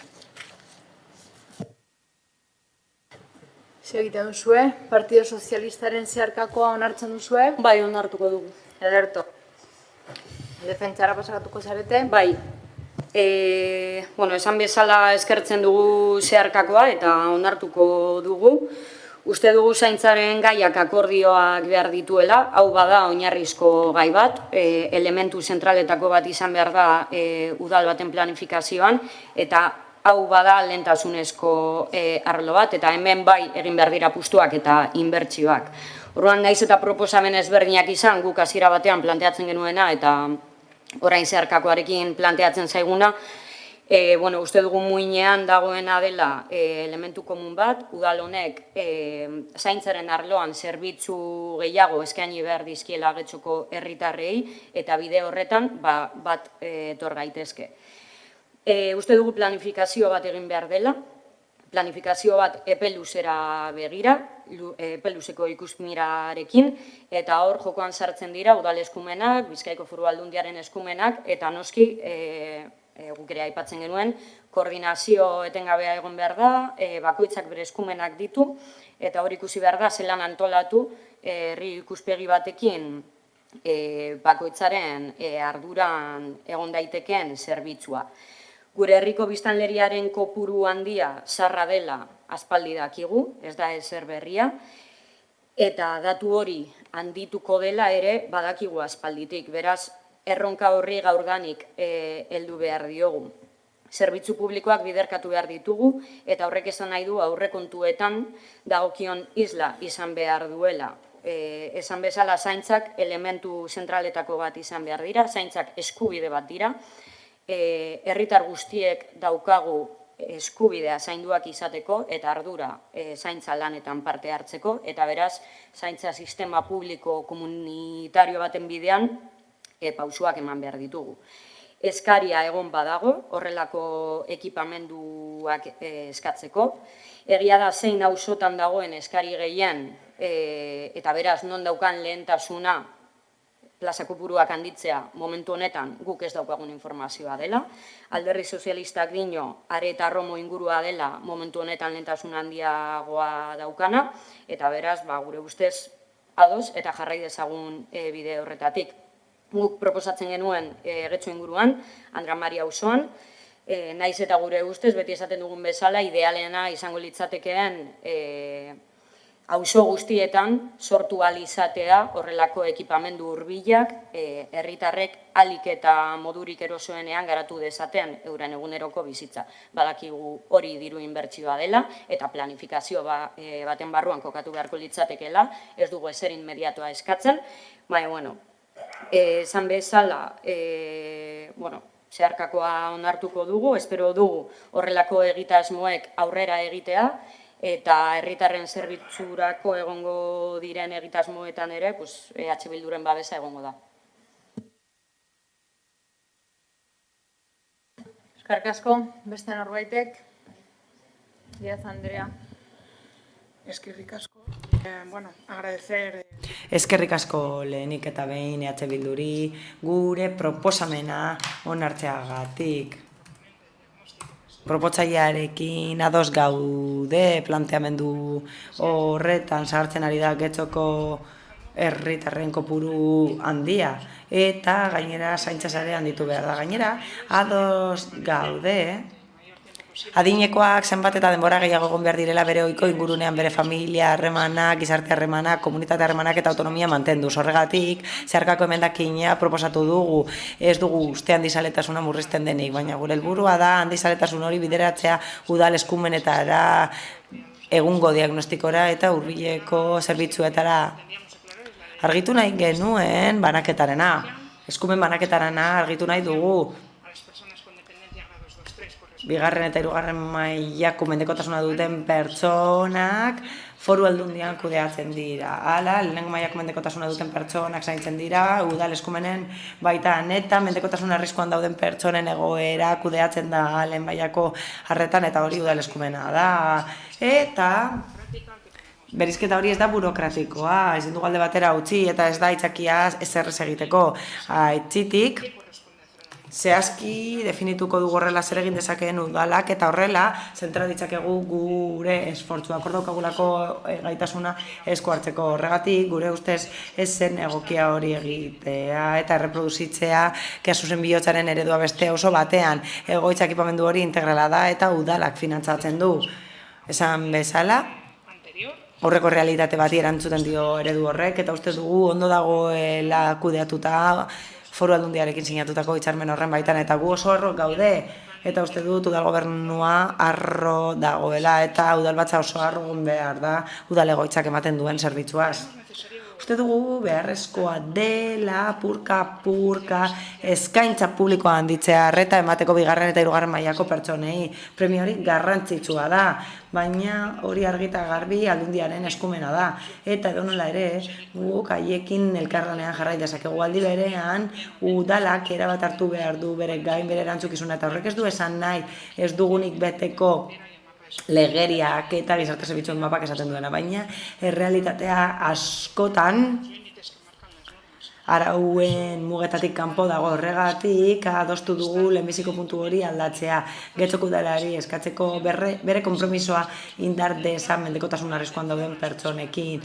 Arreta eman diezaien lehenengo mailako mendekotasun egoeran dauden pertsonei. Eguneko arreta indartuko da eta eskariaren arabera hobetzen jarraituko da etxesetzeko zerbitzua. Zerbitzu hori funtsezkoa da eta zuzenduta dago mendekotasuna duten pertsona guztiei. Etxesetzeko zerbitzuak gehitzea garrantzitsua da. Premia guztiak ez dira asetzen ekipamendu berriarekin. Pertsona askok nahi dute bere etxean bizi. Eta hori egin dezakete baldin eta babes nahikoak, malguak eta hurbilak badituzte. Eguneko arreta eta etxesetzeko zerbitzua osagarriak dira estrategia beraren baitan, autonomia pertsonala babestea eta instituzionalizazioak saihestea baldin eta ez badira horiek nahi. Gaur egun Getxok ratio guztiak betetzen ditu, baina gure herritarrak batez bestekotik goran daude. Denok dakigu sartzearekin litekena dela mendekotasun egoeran egotea adineko asko eta itxarote zerrendak ikusita behartuta gaude apurka handitzen jarraitzera udal eskaintzak. Gainera, helburu hori jasota dago gure legegintzaldi planean. Ondo da. Baliabide berrien plangintza ezin da atera soilik proposamen politiko batetik. Esan bezala, erantzun behar die irizpide teknikoei, demografikoei, hurbiltasunekoei eta lurralde orekako irizpidei. Eta horretarako daude udal zerbitzu teknikoak. Haiek lan egiten dute egunerokoan eta haiek identifikatzen dute eta haiek ezagutzen dute zein den egungo premia eskaintza publikoa handitzeko. Horrek ez du esan nahi proposamen aukatzen denik edo ez denik onartzen premiak daudela Andramariko auzoan batez ere kontuan hartuta apo garatuko dela. Eta horrekin pertsona gehiago egongo dira Andramarin. Eta erabakiak plazak sortzeko oinarritu behar dira esfortzu horretan. Inbertsio oso handia izango da. En base a la demanda real, a las listas. Horiek egin behar dira eskaria kontuan hartuta, itxarota zerrenda kontuan hartuta eta lurralde banaketa kontuan hartuta. Andrea jauna. Gracias, señora alcaldesa. Pues esta... Eskerrik asko alkate anderea. Gaur gertatzen ari dena, da, beti esaten duguna berresten da. Bilduk ez du zorroztasunik bere proposamenak egiterakoan. Hala, egoitza bat proposatu dute Andramarin, eta bozeramaileak askotan esan du, edo bozeramaileak izan du ez duela, informazio nahikorik hori egiteko. Andramarin, suskidura publikoak behar dira eta guk proposamenak egingo ditugu, eta batean Andramaritik joaten gara, eta dotazio bat egitea planteatu da, areetan Romon, orain pasatzen gara, Alderdi Sozialistaren proposamenera. Alderdi Sozialistak erakusten du leku oso txikia duela gobernuan. Gobernatzen ari zarete AJarekin batera. Eta horrela ez dira egiten mozioak, ez dira mozioak aurkezten. Suposatzen du lanbilerak dituzuela, eta zuen lana da presionatzea. Ikusteko zer gertatzen den udalerrian. Bazkide batek eskatzen du eta mozioak ez dira aurkezten. Eta lanbileretan eskatu behar da besterik gabe zerbait egitea. Bere buruari eskatzen dio ahalik eta lasterren proiektu bat egiteko, aretara, Romora, plazak handitzeko. Bere buruari esaten dio, bere buruari gomendatzen dio udal zerbitzuak handitzea bera da. Definitzea zeintzuk diren beharrezko dimentsionamenduak berak bere buruari eskatzen dio zerbitzuak eskatzeko benetan. Berak bere buruari eskatzen dio aurrekontuetan gehitzeko, ez dira aurrekonturik egiten, baina berak bere buruari eskatzen dio aurrekontuak egiteko hori sartzeko. Zuzkidurak egon daitezen, zerbitzu publikoak egon daitezen Romon. Eta azkenik, berak eskatzen dio bere buruari elkarlanean jarraitzeko Aldundiarekin. Beraz, berak bere buruari eskatzen dio koordinatzeko. Barregarria da, batzuek proposamen egiten dute Andramarirako, zilegi izan daiteke edo ez, auzo horretan pertsona gehiago biziko direlako eta litekera delako egoitza bat egitea eta haiek bere buruari eskatzen diote eta bere buruari aurkezten dizkiote mozioak, benetan trakakoa da. Eta harrigarria zer gertatzen ari den hemen, ez dakit Alderdi Sozialistak zer egiten duen udal gobernu honetan, arazo larriak aldamenetik ikusten ditu eta ez da inoiz posizionatzen. Eta pantaila erraldoiarekin batera hori gertatu da, saderrarekin, subfluvialarekin, beti egiten du gauza bera. Largaina zubiren itxierarekin, gauza larri guztiekin gauza bera egiten du. Nagusien etxearekin. Ematen du soi dagoela hemen figuratzeko. Azkenean, errealitatean autoemendakin bat egiten duelako eta mozioak aurkezten dizkiolako bere buruari konprometitu aurretik azpiegitura berriekin uste dugu beharrezkoa dela koordinatzea eta indartzea eguneko zentroak, tutoretzapeko, etxebizitzak edo bestelako zerbitzu batzuk. Beraz, asterituko gara mozioaren hasierako helburua zilegi zelako, zuzena zelako, zerbait sortu nahi zutelako Andramarin eta zuzena da zeo zer egitea aretan Romon, baina, agian hori egin aurretik, hobe litzateke indartzea eguneko zentroak, tutoretzapeko, etxebizitzak eta etxeko laguntza. Eskerrik asko. Geltze guren, Andrea. Bai. En esta moción... Mozio hau aurkeztu du Bilduk eta planteatzen ziren zenbait proposamen. Baina proposamen horiek akatzak zituzten, bai, egia da, EH Bilduk onartu duela zeharkako emendakina, PSek aurkeztutakoa eta horrek erabat aldatzen duela hasieran aurkeztutako mozioa. Eta beraz, jatorrizko mozioa aldatzen denez, akatzak zuzendu dira. Akatzak zuzentzen direnez, orain, adierazpena edo testua egokitzen da gehiago errealitatera eta onartuko dena araudi errealitatera egokitzen da, baina edonola ere, udal gobernu bezala, adierazi nahi dugu, hasieran, legegintzaldiaren hasieran, jakitun ginela, herritarrak zahartzen ari zirela. Eta hortaz, konbeni litzatekeela ekintzak abiaraztea konponbideak ematea mendekotasun egoerei. Izan ere, 10. erronkan Getxoko legegintzaldi planaren 10. erronkan esaten da. Egingo dela 10. erronka, plaza berriak sortzea sustatzeko, eguneko zerbitzuan eta komunitate etxebizitzak sortzeko mendekotasun egoeran daudenentzat. Beraz, badago jasotako dure legegintzaldi planean, eta hori indarrean dago 27 arte, oraindik 26an gaude. Hortaz, geunden eta aurreikusita geneukan egoera hori eta jasota zegoen udal gobernu honek legegintzaldi planean jaso zuen. Eta jaso genuenetik, horretan lan egiten ari gara. Horretan lan egiten ari gara hasieratik. Egoitzako artezkaritza kontseiluko kideek badakizue horri buruz hitz egin dugula. Eta horretan lan egiten ari gara funtsean horretan eta biziki lan egiten ari gara erronka hori bete alizateko, eta erronka hori da plazen kopurua handitzea. Horretan gaude, eta espero dugu legegintzaldia bukatu aurretik osatu izana, baina lan handia egiten ari gara zentzu horretan. Edo nola ere, harrigarria da, EH Bilduren mozioa ikusita, legegintzaldiaren momentu honetan aurkeztea proposamen hau sortzeko ekipamendu berri bat. Harrigarria da, legegintzaldiari hilabete gutxi falta zaizkiolako.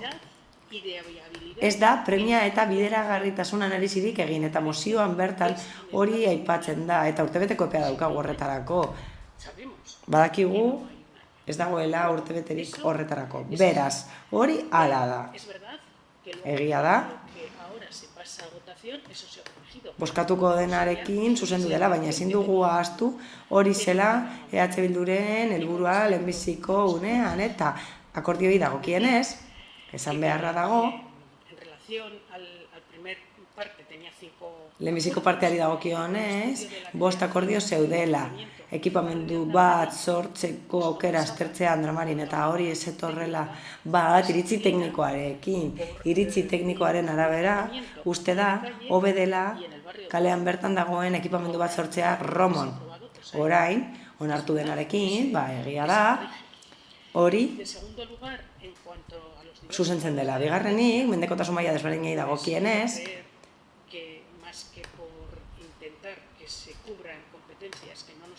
ez dut uste helburua zenik eskumenak estaltzea. Guri ez dago kigulako zenbait gauza egitea. Zerbitzu zorroaren arabera, lehenengo maila baino ez da udal eskumenekoa, eta bigarren eta hirugarren mendekotasun mailak foru eskumenekoak dira, eta EH Bilduren mozioan danak nahazten ziren totu revolutun batean, eta horrela, saiesten zen, hori bat etortzea araudiarekin, eta gainera eskumenak inbaditzen ziren beste erakunde batzuenak, hain zuzen ere, hirugarrenik, eguneko zentroa handitzea planteatzen da, eta eguneko zentroa berez foru eskumenekoa da, eta udal eskumenekoa da eguneko arreta zerbitzua, eta hori jakin beharra dago, eta hori azaldu dugu 1000 aldiz, eta artezkaritza kontseiluko kideok badakigu beraz, harrigarria da EH Bilduk horrela planteatzea. Zuzendu da, berriro esango dut, eta baina bardura gaitu da zeharkako emendakinarekin. Eta lehen esan dudan bezala, eguneko zerbitzuaren plazak gehitzea aurreikusten da legegintzaldi planean, eta horretan lan egiten ari gara. Gero, Jarraituko duzu gero. Bai. Eskerrik asko. Beste norbaitek hitza? Bai, Larrakoetxea Andrea.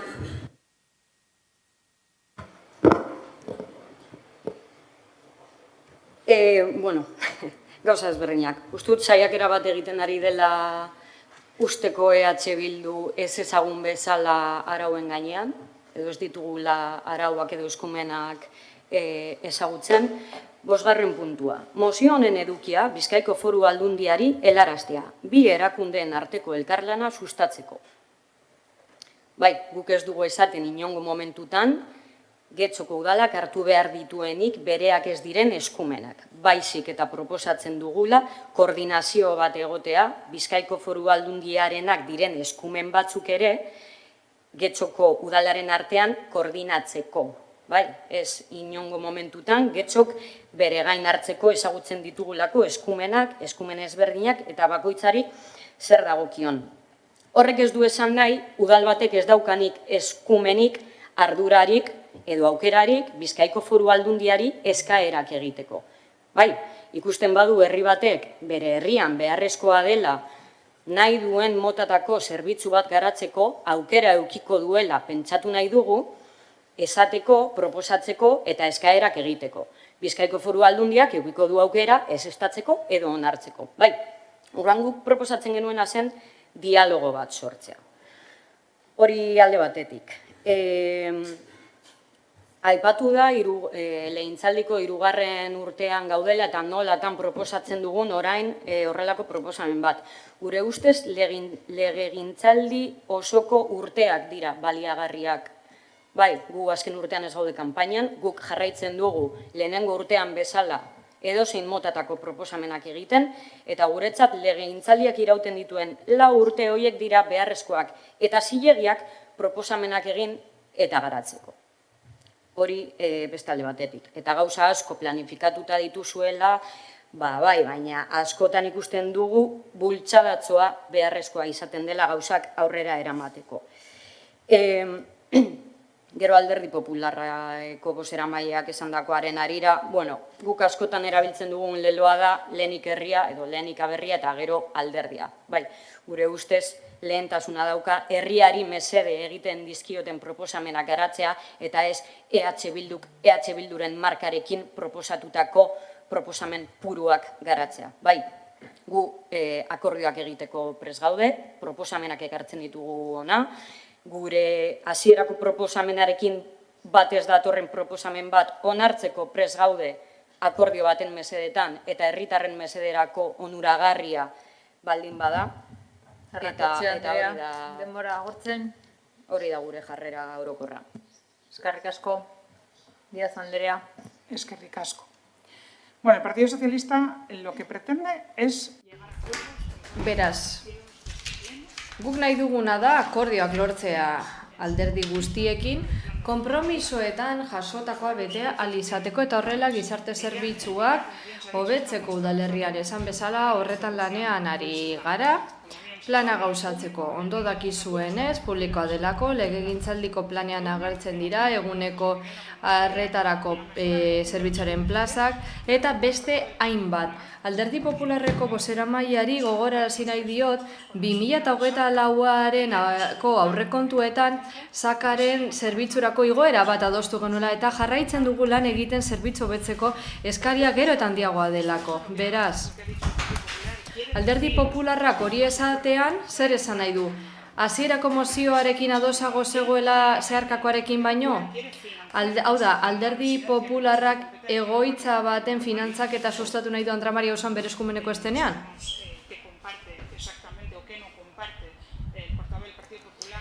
Ez dakigu Alderdi Popularreko bozeramaileak zergaitik abstenitu nahi duen. Etxe bizitza komunitariorako plazako hobetu ditugu, saka hobetu dugu, zu horrekin ados ez bazaude, esan argi eta garbi.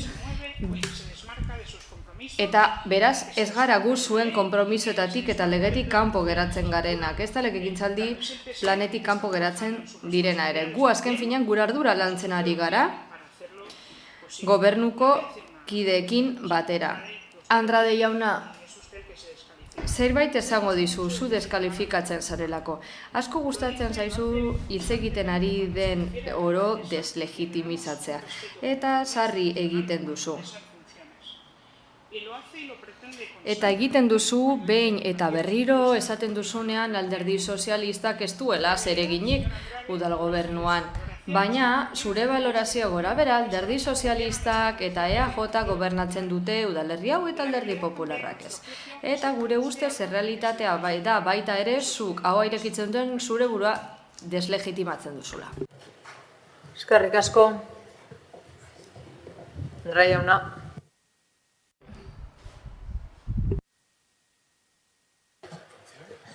Yo a la alcaldesa la respeto mucho. Nik alkate Andrea asko errespetatzen dut, esan dut lehen ere. Errespetatzen dut egiten duen guztia eta errespetatzen ditut iritzi guztiak. Guztia errespetatzen dut. Alkateak ordezkatzen gaitu eta beti esaten dut gobernu taldea hitz egiten dudanean. Baina, EH Bilduk dio herriaren proposamenei lehentasuna eman nahi diela, baina gero ikusten dugu Antramarikoekin adostu dutela zerbait kontsultatu ere egin gabe, eta gero etxe bizitza tutelatuak eraikiareetan.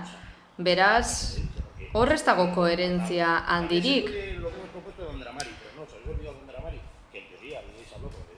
Antramarikoekin hitz egin duzue bai, eta tutoretzapeko etxe bizitzak egingo dituzuela hortik oso ondo, baina besterik ez da aipatu eta bai, sakeko kontu hori babestuko dugu eta beti egin izan dugu. Baina Keltzek esate baterako, esan du zer egin duzuen eta legegintzaldi planean agertzen dena egin duzue bai. Bai, legegintzaldi planean dagoenez, ez dugu kontutan hartuko esan duzuena, ja da, planean agertzen delako. Gauza batzuetarako ez dago denborarik 8 hilabete geratzen direlako, eta beste gauza batzuetarako, bai, antza denez. Erridikuloa da. Gobernatzen ari zarete. Eta gobernu batzarretan eztabaidatu behar dituzue hainbat gauza, eta tutoretzapeko apartamentuak zein bestelakoak izango badira, hainbat arinen jakin beharko dugu. Horize baino ez diogu, eta erridikuloa iruditzen zaigu osoko bilkura honetan gertatu dena, baina bakoitzak egin dezake nahi duena. Baina, esperpentikoa izan da gaurkoa, besterik ez, baina zerbitzu sozialen aldekoa gara, Romon Andramarin leku guztietan, eta udal ekipamenduak egon behar dira, esan bezala. Besterik gabe, eskerrik asko. Eskerrik asko. Eskerrik asko. Mila esker, lehenik eta behin, amaieratik hasiko naiz, azken interbentziotik, EH Bildutik esandakotik. Oker ez banago, gai zerrendari erreparatuz gero, EH Bilduren mozio batei inguruko puntuan gaude. Adineko pertsonei erreferentzia egiten dien Andramarin. Eta beraz EH Bilduri hitz egingo diot. Akritude pizka bat sentitu izan dut hortik, baina ez, gu erantzuten ari gara mozioa aurkeztu duzuelako berriro diot. Transakzionalarekin hobetu da mozioa, hala da. Kontra bozkatzekoa ginen, baina asko hobetu denez, zeharkakorrekin, beste arrazoi bat horregatik eta beste arrazoi batzuengatik, gure postura aldatu dugu. Eta denbora askorik ez dudanez, bi kontu aipatu nahi ditut, lehen ez ditudalako aipatu. Proposatu da bideragarritasun azterlan bat egitea urtebeteko epean eta lehen esan bezala ez daukagu astirik hori egiteko. Baina badirudi EH Bilduri berdin diola horrek. Batzi dutelako egoitza bat egin beharra dagoela ezaugarri jakin batzuekin, eta azterlana egiten da, edo ja da, erabaki da zer egingo den. Izan ere, hori bezalako egoitza bat eginteko asmoa aipatu dute, Tantramarin, baina hori pentsazina da. Bukatzeko, mozioaren berri ematea aldundiari lankidetza sustatzeko bi instituzioen artean, horrek erakusten du ez dakizuela nola lan egiten duen udalak aldundiarekin. Udalak eta aldundiak lan egiten dute sintonia berean, guztiok batera. Horrela izan behar duelako. Eta erakunden arteko lankidetza ezinbestekoa da. Saioaren funtzionamenduan, zein gainerakoen funtzionamenduan. Eta, horren erakusgarri gisa, Romoko belaunaldi arteko proiektua daukagu, hainbat alderdi politikok aurka agertu ziren, 40 plaza ziren gaztentzat eta 100 adinekoarentzat mendekotasuna izanez gero, 2. eta 3. mailatan. Hori guztia Romon. Beraz, kontu hauek guztiak erakusten dute guk zer nolako jarrera dugun. Guk ikusten dugu bai ezinbestekoa dela plaza kopuru areagotzea. Jasota daukagu gure legegintzaldi planean hasieratik horretan lanean ari gara eta lanean jarraituko dugu. Eta beste kasu batzuetan egin dugun bezalaxe kontu bat lantzen ari garenean eta zorroztasunez eta denboraz egiten dugunean, bultzada ematen jarraituko dugu eta kasu honetan abstenitu egingo gara. Bozketara pasatuko gara beraz, aldeko bozkak, Bildu eta Partido Sozialista, abstentzioak Partido Popularra eta Eusko Alderdi Jeltzalea eta ez dago kontrako boturik. Eta beraz, 13. puntura pasatuko gineateke, Bildu taldearen mozioa getxo naturalizatzeko plana egiteari buruzkoa. Sola jauna. Bai. Klima aldaketaren ondoriak gero eta nabarmenagoak dira gure inguruan. Azken urteotan, bero boladak ugaritu dira, temperatura altuak gero eta maizago errepikatzen dira eta espazio publikoak egokitzeko beharra agerikoa da. Aldi berean, eta evidentzia zientifiko gehiago dago, zuhaitzek eta berdegunek hirien bizi kalitatea hobetzen dutela. Temperatura murrizten dute, airearen kalitatea hobetzen dute, biodibertsitatea sustatzen dute, zarata gutxitzen dute eta herritarren ongizate fisiko zein emozionala indartzen dute. Getxok kalitate handiko berdeguneak ditu, baina gure kale, plaza eta auzo askotan porlana eta asfaltoa dira nagusi. Horrek bero uharte efektua areagotzen du eta espazio publikoak gero eta deserosoagoa bihurtzen ditu urtero hilabete bere honetan. Bestalde, udalaren aurrekontu partzartzaileetan jasotako herritarren proposamenak aztertuta, argi geratzen da eskaerarik errepikatuenetako asko berdeguneekin lotuta daudela. Zuhaitz gehiago landatzea, parke gehiago sortzea edo lehendik daudenak hobetzea, itzal gehiago izatea, lorategia zaintzea eta kaleak naturalagoa bihurtzea. Herritarrek argi adierazi dute zein udalerri mota nahi duten. Udal gobernua babesleku klimatikoen plana lantzen ari dela jakinda, uste dugu urrats hori positiboa dela, baina ezin dela neurri isolatu gisa ulertu. Getxok estrategia zabalago bat behar du espazio publiko osoa pixkanaka naturalizatzeko eta klima aldaketara egokitzeko.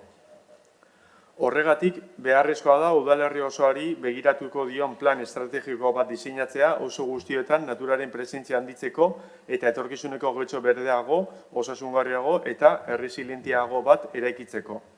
Horren bestez, udalbaltzak honako erabaki hau ekartzea proposatzen du. Getxoko naturalizazio plana idaztea, udalerri osoko kale, plaza, parke eta espazio publikoetan naturaren presentzia handitzeko estrategia integrala jasoko duena. Plan horren barruan udalerrian diagnostiko bat egitea honako alderdi hauek aztertuz. Zuhaitz estaldura eta itzalguneak, bero uharte efektua duten eremuak, berdegunetan banaketa auzoz auzo, naturalizatzeko aukera duten espazio publikoak, lehentasunezko jarduketen programa bat ezartzea, besteak beste, zuhaitz berria landatzea, espezie autoktonak lehenetsiz. Kale eta plaza gogorrena pizkanaka berdeguneak txertatzea alden neurrian. Lorategi eta berdeguni neurriak sortzea. biodibertsitatea sustatuko duten landaketak egitea. Itzal naturala handitzea, batez ere, haur parkeetan, kirolguneetan, plazetan eta oinezkoen ibilbide nagusietan. Naturalizazioa plana, babesleku klimatikoen planarekin, klima egokitzapeneko politikekin eta etorkizuneko hirigintza proiektuekin koordinatzea udal estrategia bateratu baten barruan. Urtero, udal aurrekontuetan partida ekonomiko espezifikoa aurreikustea plana garatzeko. Defentsara pasatuko zara? Bai. Bueno, ikusi duzuen bezala, gaur getxo naturalizatzeko plana egiteko proposamena aurkeztu dizuegu. Proposamen hau ez da hutsetik sortzen. Esan bezala, aurrekontu parte hartzeetan getxostarrek egindako eskaerak aztertu ditugu, eta oso argi ikusten da, herritarrek behin eta berriz eskatzen dituela zuhaitz gehiago, berdegune gehiago, eta parke eta kale naturalagoak izatea. Eta eskaera horrek garrantzi handiagoa du bizi dugun klima aldaketaren testu inguru honetan. Uda bakoitzean bero bolada gehiago eta temperatura altuagoa ditugu. Porlana eta asfaltoa nagusi diren espazioek beroa metatzen dute, eta horregatik gure kale eta plazak naturalagoa bihurtu behar ditugu ja. Zuhaitzek, denok dakigunez, itzala ematen dute eta gainera temperatura murrizten dute, airearen kalitatea hobetzen dute eta biodibertsitatea sustatzen dute. Beraz, zuhaitz eta berdegune gehiago izatea ez da estetika kontu hutsa. Osasun, klima egokitzapen eta bizi kalitate kontua ere bada. Eta hemen dago gaur proposatzen dugunaren gakoa. Askotan, kale bat berritzen denean, helburua espazio estetika aldetik atseginakoa egitea izaten da. Eta horretarako, zuhaitz batzuk edo loreontzi batzuk jartzen dira, baina horrek ez du esan nahi kalea benetan naturalizatu denik edo hobetu denik alderdi hortatik. Ezin dugu naturalizazioa apaingarri hutsera mugatu. Ez du balio porlanez eta asfaltoz osatutako kale bat mantentzea eta gero loreantzi batzuk jartzea espazioa berdeagoa dela esateko. Naturalizazioa uste dugu ezin dela itxurakeria izan. Kale bat berritzen denean, benetan aztertu behar da nola murriztu daitekeen porlana, nola landatu daitezkeen zuhaitzak, nola sortu daitezkeen berdeguneak, eta nola egin daitekeen espazioa klima aldaketara egokitzeko. Eta arabeke horiek ezin dira kale bakoitzaren estetika hutsean oinarritu. Udalerri osorako estrategia baten barruan hartu beharko lirateke, non behar ditugun zuhaitz gehiago, zein eremutan dagoen itzal falta, non dagoen berdegune gutxien eta zein espazioetan egin daitezkeen benetako naturalizazioa. Horregatik, esan bezala, getxo naturalizatzeko plana proposatzen dugu. Eta badakigu, mozioan azaldu dugun bezala, udal gobernua babesleku klimatikoen plana lantzen ari dela, eta hori bada aurrera pausu positiboa. Baina gure ustez, klima aldaketara egokitzea ezin da babesleku zehaz batzuetara mugatu. Gure kaleek, plazek eta parkeek ere egokitu behar dute klima aldaketara. Horregatik, udalerri osoari begiratuko dion estrategia bat behar dugu eta naturalizazioa ez dadila banakako erabaki edo proiektu isolatuen araberakoa izan. Azken batean, herritarrek eskatzen duten getxo berdeago eta naturalago baterantz aurrera egitea proposatzen dugu argi azaldu dugun bezala. Ez dugu berdeago dirudien getxo bat nahi. Benetan, naturalizatuko den getxo bat nahi dugu, estrategia orokor baten arabera eta klima aldaketaren erronkei aurre egiteko prestatuta izango dena. Horregatik, eskatzen dizugu talde guztiei, mozio honen alde bozkatzea. Eskerrik asko, beste norbaitek, Iragonderea. Eskerrik asko, egun guztioi. Desde el grupo Alderdi sozialistatik bat gatoz, behar izan horrekin, badakigu getxo berdeago bat behar dugula, osasungarriago bat, eta prest egon behar dela klima aldaketari aurre egiteko. Ezinbestekoa da gure espazio publikoak birpentsatzea. Eta kale naturalizazioan eta barretan aurrera egitea. Haurparkeen kasua da, bestelakoena, itinerario peatonalak, planifikazio integrala behar dugu. Eta udal gobernutik jata lanean ari gara plangintza klimatikoa egiteko. Eta uste dugu gainera naturalizazioa ezinbestekoa izan behar dela. Eta horrela plan independenteak saiestu beharko ditugu gero berriro koordinatu beharreko lana izango delako. Sozialistentzat diagnostiko bat egitea da helburu nagusia, ikusteko non dauden defizitak, identifikatu eremurik zaurgarrienak beroaren aurrean eta aktuazio zehatzak kalendarizatu. Gainera, jarduketa horiek auzo guztietara iristea nahi dugu eta behar handiena duten espazioi lehentasuna ematea. Areta berezia eskainiz, temperatura altuen aurrean zaurgarrienak diren pertsonei. Ingurumen arloa egiten hasi den lanean eta abian duen parte hartze prozesuan konfiantza jarriko dugu. Izan ere, jakidun gara, gai honek beharrezkoa den paradigma aldaketa dakarrela klima aldaketaren aurrean. Kezkatzen gaituen erronka da eta hemendik aurrera sakontasunez landu beharko dugu. Proposamenaren aurrean abstenitu egingo gara, ez arekin bat ez gatozelako, baizik eta ingurumen arlotik dagoeneko egiten hasi den lanean konfiantza dugulako. Eskerrik asko.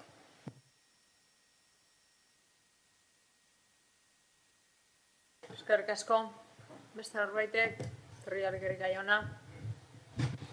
Muchas gracias, señora alcaldesa. Buenos días. Alkate Andrea, egun hone, Bilduk naturalizazio plan bat eskatu du. Pasaden maiatzeko osoko bilkuran, guk hobekuntza batzuk ekarri genituen ingurumen arloan. Baina arreta deitu digu proposatzaileak esandakoak. Aurrekontu parte hartzaileen inguruan bai horrelako aukerak egon badaude, baina pelota egiten ari zarete udal gobernuaren kudeaketaren arira. Izan ere, azken finean gobernuak dio hobekuntzak egin direla, baina hori ez da horrela, egoera kaskarra daudelako gure lorategiak. Hala, zuhaitzen kudeaketaren inguruan bizilagunen kezak dira nagusi. Kezkatuta daude herritarrak poda faltagatik eta ingurumenaren jasangarritasunagatik. Eremu batzuetan esate baterako zuhaitzak kendu dira eta ez dira berrezarri, ez dira inausten. Esan da naturalizazio plan bat egin nahi dela eta jarduketa batzuk aipatu dira. Hoietako batzuk zentzuzkoak dira, esate baterako landare edo zuhaitz berriak landatzea, edo eremu berde berriak egitea. Baina hor argi ikusten dugu zer nolako utzikeriaz behar duen udal gobernua. Izan ere, 2024ko aurrekontuan, 26. kapituluan, bazeuden aurreikusita jarduera batzuk, eta berdegunetan esku hartzekoa baita ere. Eta gero 0 euro gastatu ziren. Ez gara oso partida errelevante esari, baina oso garrantzitsuak diren partidak dira.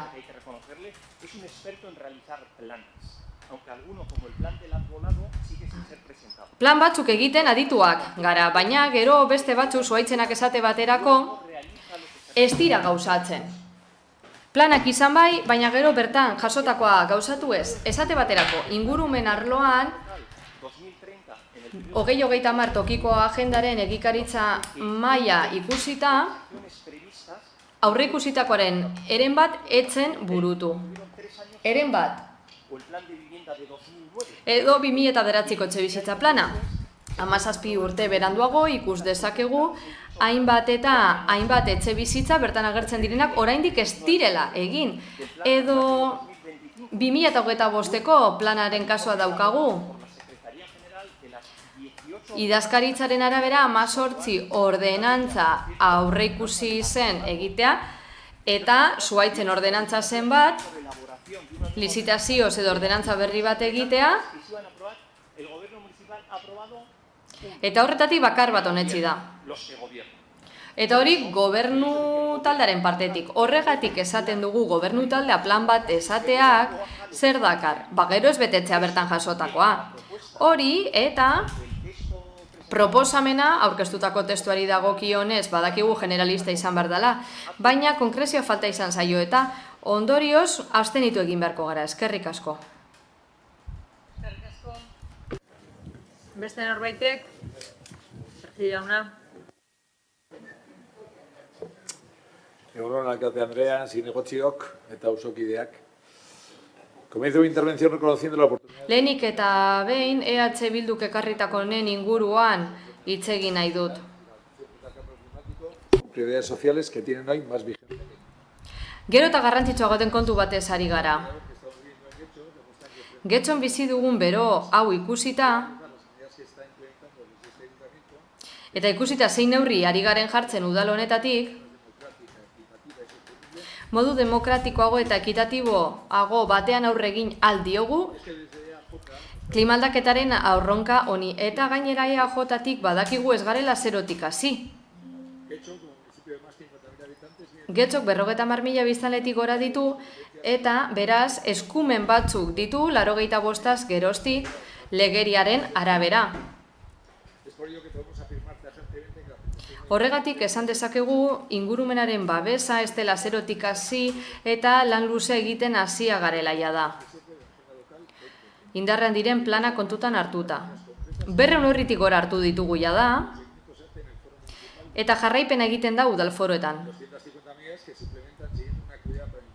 Hainbat eta hainbat neurri inplikazio desberdina eskatzen dutenak. Y el reglamento europeo. Zehazki, maiatzean, urte honetan, adierazleak neurtu izan dira, trantsizio demografikoaren ministerioaren aurrean, eta betarazpen maila alto dela ikusi dugu. Exigentzia maila altuena betetzen dugu Getxon. Eta zorroztasun osoz esan dezakegu lanean ari garela eta emaitza jasotzen ari garela.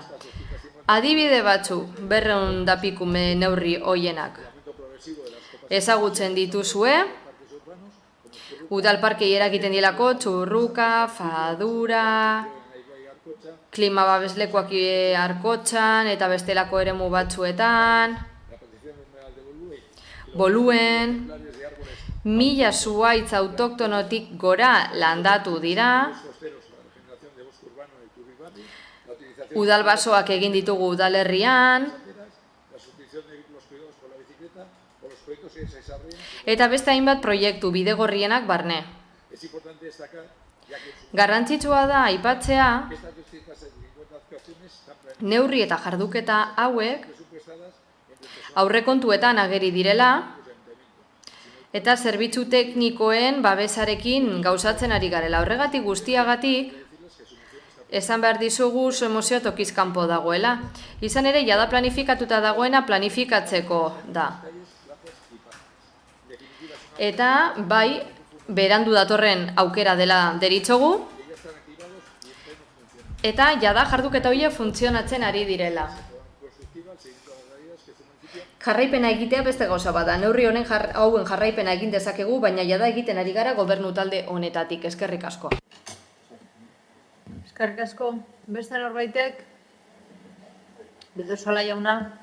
Bai, azkenengotik hasita, entzundakoak jarrituta eta horrela ikusten da badagoela 2024-2027ko plan bat, ez? Hainbat ekimen aipatu dira, gauzak aurrera eramaten dira, zuhaitzak eta bestelakoak, zuhaitzen zeinketa, animaliena eta bar, eta orain duela gutxi batzordera ekarri zen eta sare sozialetan iragarri zen, horre bide barri kasun eta Gaztelumendikaleko eraldaketa, Kristonako eraldaketa, eta hor egin den eraldaketa naturalizazioaren alde izan da 0. Hor egin dena da, aparkaliku 50 aparkaliku gehiago jarri, hau da, porlana jarri, kotxea jarri, eta hor dagoen beroa, porque beroa egiten du, batzuok hor bizi gara, beroa mantendu da. Hau da, nik ez dut inondik ikusi zuhaitz berrien landaketa, eta ez dut ikusi estrategia bat edo plan bat egoerari aurre egiteko. Beraz, hor aukera galdu dugu, eta PPri erantzunez, horregatik ikarri dugu mozio hau, ikusten dugulako planak egiten direla, ezin genuen 300 horriko mozio bat ekarri, orduan saiatu gara eta gauza gehien izatzen, baina zer gaitezke komentatzera zer nahi dugun proposatu eta zer ez. Baina mozio ekarri dugu ikusita kaleak eraldatzen ari direla eta kale horietan zuhaitzik jartzen ez direlako. Eta bakarrik ikusten dugu kotxeen presentzia lehen esten dela eta kezkatzen gaitu. Beraz, eskertzen dugu egia esan zuen abstentzioak eta espero dugu gure eskaria txertatzea babesleku klimatikoen plan horretan eta nolabaiteko aurrerapausoak ematea, baina berriz errepikatzen dut, kale batzuk aldatzen ari da eta kale nahiko handiak aldatzen ari da gure herrian eta kale horietan ez zuhaitz gehiago, baizik eta zuhaitz gutxiago eta kotxe gehiago ikusten ari gara eta horrek zeharok eskatzen gaitu. Eskerrik asko, beste norbaitek? Sergio jauna. Eskerrik asko, Akate Andrea. Bueno, yo creo que la preocupación... Bueno, nik uste dut guztiak gaudela kezkatuta. Hala eta guztiz ere, zuen mozioarekin bizalantza ditut, bi galdera, hemen egingo ditudanak. Zergatik bozkatu zenuten apoaren aurka bertan neurriak agertzen badira, zuen mozioko neurriak? Ezin dugu ulertu, hori, apoaren kontra egin zenutenez, gure udalerriko lurzoruaren 80% inguru jada ez da aprobetxatu. Eraikitzeko Alderdi Popularrak zioen, eraiki behar zirela gauzak, baina etxebizitza planik etzegoenez, ezin. Zergatik bozkatu zenuten Aizkorriko planaren aurka eta bigarren zalantza. Hain garrantzitsua bada natura, zergatik Lorezaintzako kontratu berriarekiko lehentasun hori, esan ziguten zalantza eta konfrontazio eragin genituela eta bigarren errekurtsoan berriro ere udalari arrazoi eman diote. Beraz, norrari da zarata egiten. Zepena Benito jaun ez dagoela hemen, mehatxua naizela esan zidalako, baina ikusiko dugun nor mehatxatzen duen nor. Lorezaintzako kontratu horren kasuan hilabete beranduago ez zen martxan jarri. Eta horrek guztiak kaltetu zituen. Belar gehiago dagoelako, moztu gabe. Baina, klaro, gu nahi duguna da, bidean oztopoa jarri, gu planteatutako irtenbideen aurrean, eta gero hemen mundu guztiak eskua garbitzen ditu. Oso ondo, baina goazen gure gainartzera gure ardurak.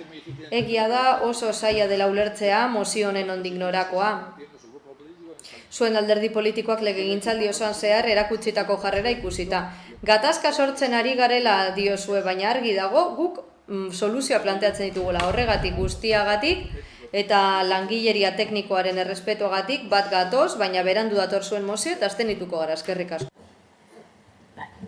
Eskerrik asko. Beraz bozketara pasatuko gara. Aldeko bozkak, EH Bildu, kontrakoak, ez daude abstentzioak, Partido Popularra, PS Euskadiko Ezkerra eta Eusko Alderdi Jeltzalea. Eta honez beste mozioen atala amaitutzat ematen dugu, ez dakit galde eskaereren bat badagoen. Bai, Bildosola jauna. Bai, bueno, me viene bien la última intervención del concejal. Ondo datorkit ingurumen zinegotziaren azkenengo interbentzioa. Aurreko plenoan ingurumen zinegotziak aipatu zuen inbertsio bat egingo zela, 4 milioi eurokoa, Lorezaintza kontratuan inbertsio hori egingo zela, esan zuen ingurumen zinegotziak. Hau da, galdera eskaerak. Bai, Egiten duzu mesedez? bai, nago galdera eskaera egiten. Bueno, se hizo que se va a hacer una inversión de 3,9. Esan zen 3,9 milioi euroko inbertsioa egingo zela. Bai, zorrotz izan behar dut.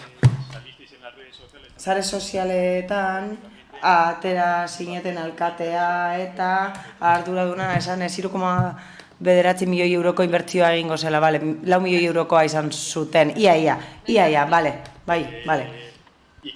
Eta, klaro, noski, bilatzen aritu gara, ikusteko non dagoen inbertsio hori, pleguetara bagoaz, lizitazioko agirietara bagoaz, bigarren lotean gastu bat egiten da, ia, 1,8 milioi eurokoa, ordaintzeko langilei eta gainerako lotetan batuta gastua handia izango litzateke eta aurkitu ahal izan duguna. Lote batzuetan aipatzen da 160.000 euroko inbertsio horrez gain, aipatzen dira zenbait hobekuntza, baina guztira 30.000-40.000 euro izango lirateke.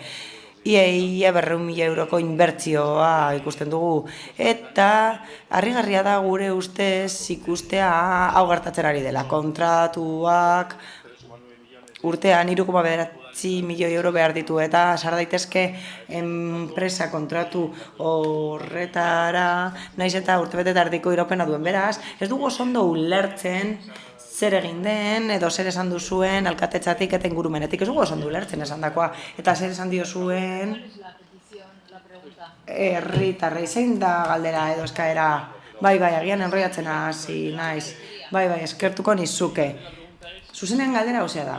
Esan aldi guzue non dagoen inbertsio hori, 3,9 milioi eurokoa da. Baina non dago hori, kontratu hori hor dago, gastu bat da, eta esan duzue 3,9 euroko inbertsioa dela, baina egitan gastu bat da, beraz gustatuko litzaiguke jakitea zein den inbertsioa.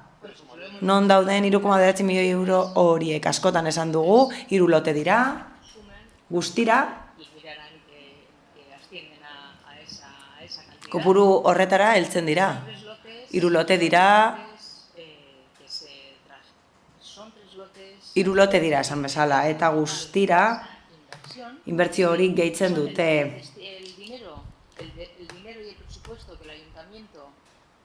Udalak diru hori bideratzen du hobetzeko eta mantentzeko lore zaintza oso askotan esan dugu. Proiektu horren helburua da espezializatzea, atasaka eta eremuka eta horretan lan egin da. Zuk esan duzu urtebete eta erdikoa dela, ikusiko dugu urtebete eta erdian funtzionatzen duen edo bestelako kontratu bat atera behar den. Espero dugu funtzionatzea, maiz esan dugu, nik alkate bezala askotan esan dut pleno honetan.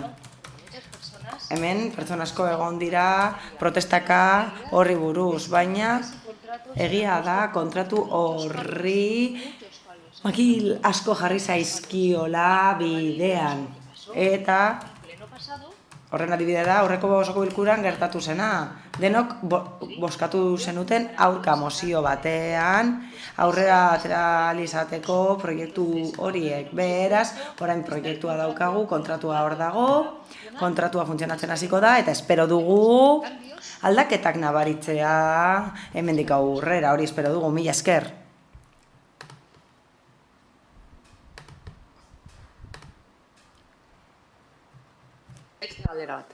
Quiero saber si la alcaldesa conoce la diferencia. Alkateak badaki zein den alde inbertsioaren eta gastu korrontearen artean 3,9 milioi euroko gastu horrekin kontratu bat ordaintzen da, lore zaintza ordaintzen da, lehen bezala. Esan dut bideratuko dela. Bai, inbertsioa sari zarete, non daude 4 milioi euro horiek, non daude? Bideratuko dira. Galdera hauze da. Galdera da, alkateak ezagutzen ote duen aldea, inbertsio eta gastu korrontearen artean, eta berriro ere esango dugu. Non daude 4 milioi euro horiek, inbertsio hori non dago? Rodríguez jauna, barkatu, esan dut. Inbertsioa kalitatean da, kalitatean egingo da inbertsioa. Dirua bideratzen da kontratu horretara. Inbertsioa egiten dugu, hobetzeko udalerriaren kalitatea, bizi kalitatea eta ongizatea oro har. ¿Algo más?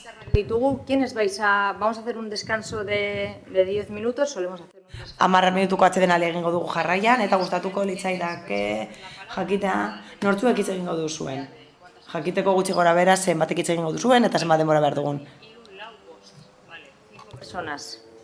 Perfecto. Vale, 5 pertsonek hitz egingo duzue 10 minutuko atsedenaldia eta itzuliko gara.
Bueno, hasiko gara.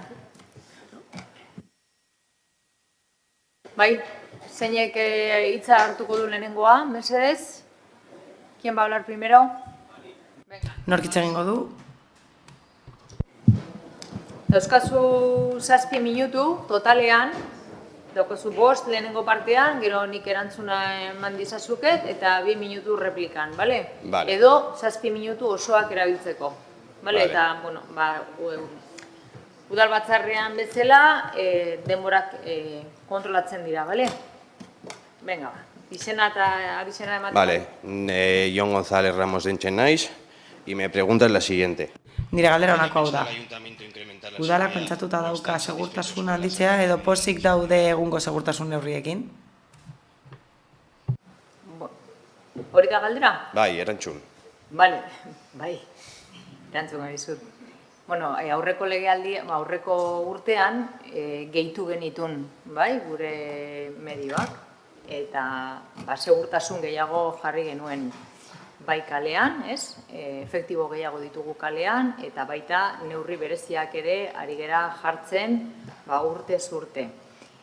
Beste alde batetik egiten dugu lana Euskal Poliziaren alde. Hau da, guk badakizu hemen ertzaintza daukagula, ertzainetxea daukagula, eta koordinazioan egiten da lana, eta egiten duten lanari esker, ari gera lortzen, pixkanaka gure herrian, delituak jeistea eta gure herrian segurtasuna gehitzea. Egia da ere, honi gehituta, bizikidetza lantzeko, hainbat ere jardunaldi eta hainbat ekintza ere egiten dirala. Vale, pues la ciudadanía... Ados. Herritarrek ez dute gauza bera esaten, Amaia. Honimen alkatea naiz, bai. Vale, alkatea. Bai. Y eso, pues que es evidente que las medidas de seguridad... Begibistakoa da, planteatzen diren segurtasun neurriak eta egiten diren gauzak Ninguna consecuencia ni nada. ez direla eraginkorrak eta besterik gabe hori helarazi nahi nuen, beno, onartzen dut pertzepzio hori izatea, onartzen dut besterik gabe, baina datuen errealitatea oso desberdina da, maiz errepikatu dugu. Eta datuetara mugatuko bagara, datuek esaten dute, delinkuntzia gutxi dagoela, 50.000 biztanletik beherako udalerrien artean, ez soilik Euskadin, segurtasun handiko udalerritzat sailkatzen gaituzte eta bestalde, modu koordinatuan lan egiten da, ertzaintzarekin eta udaltzaingoarekin, hau da Euskal Poliziarekin koordinazioan lan egiten da eta bere lanari esker, egiten duten prebentzio lanari esker, eta disuasio neurriei esker, datu horiek lortzen ditugu. Esan bezala oso positiboak direnak. Hala ere, beldurra askea da, eta pertzepzioa hori izan daiteke, baina nik beti eskaera berbera egiten dut. Nik uste dut, herritarren artean, beldurra zabaldu beharrean, bizikidetza hitzaldia edatu beharko genukeela eta laguntza hitzaldi bat. Gure udalerrian delinkuenteak daude, baina delinkuentzia ez da nagusitzen, leku guztietan bezala delinkuenteak daude, atxilotzen dira eta horrek bere ondorioak izaten ditu, mila esker. Esaten ari zara ondorioak daudela? Bale? Eskerrik asko.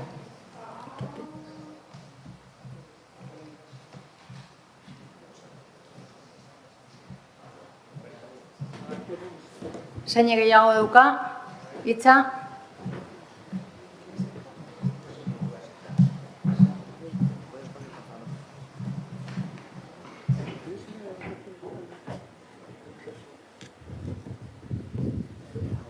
Margarita.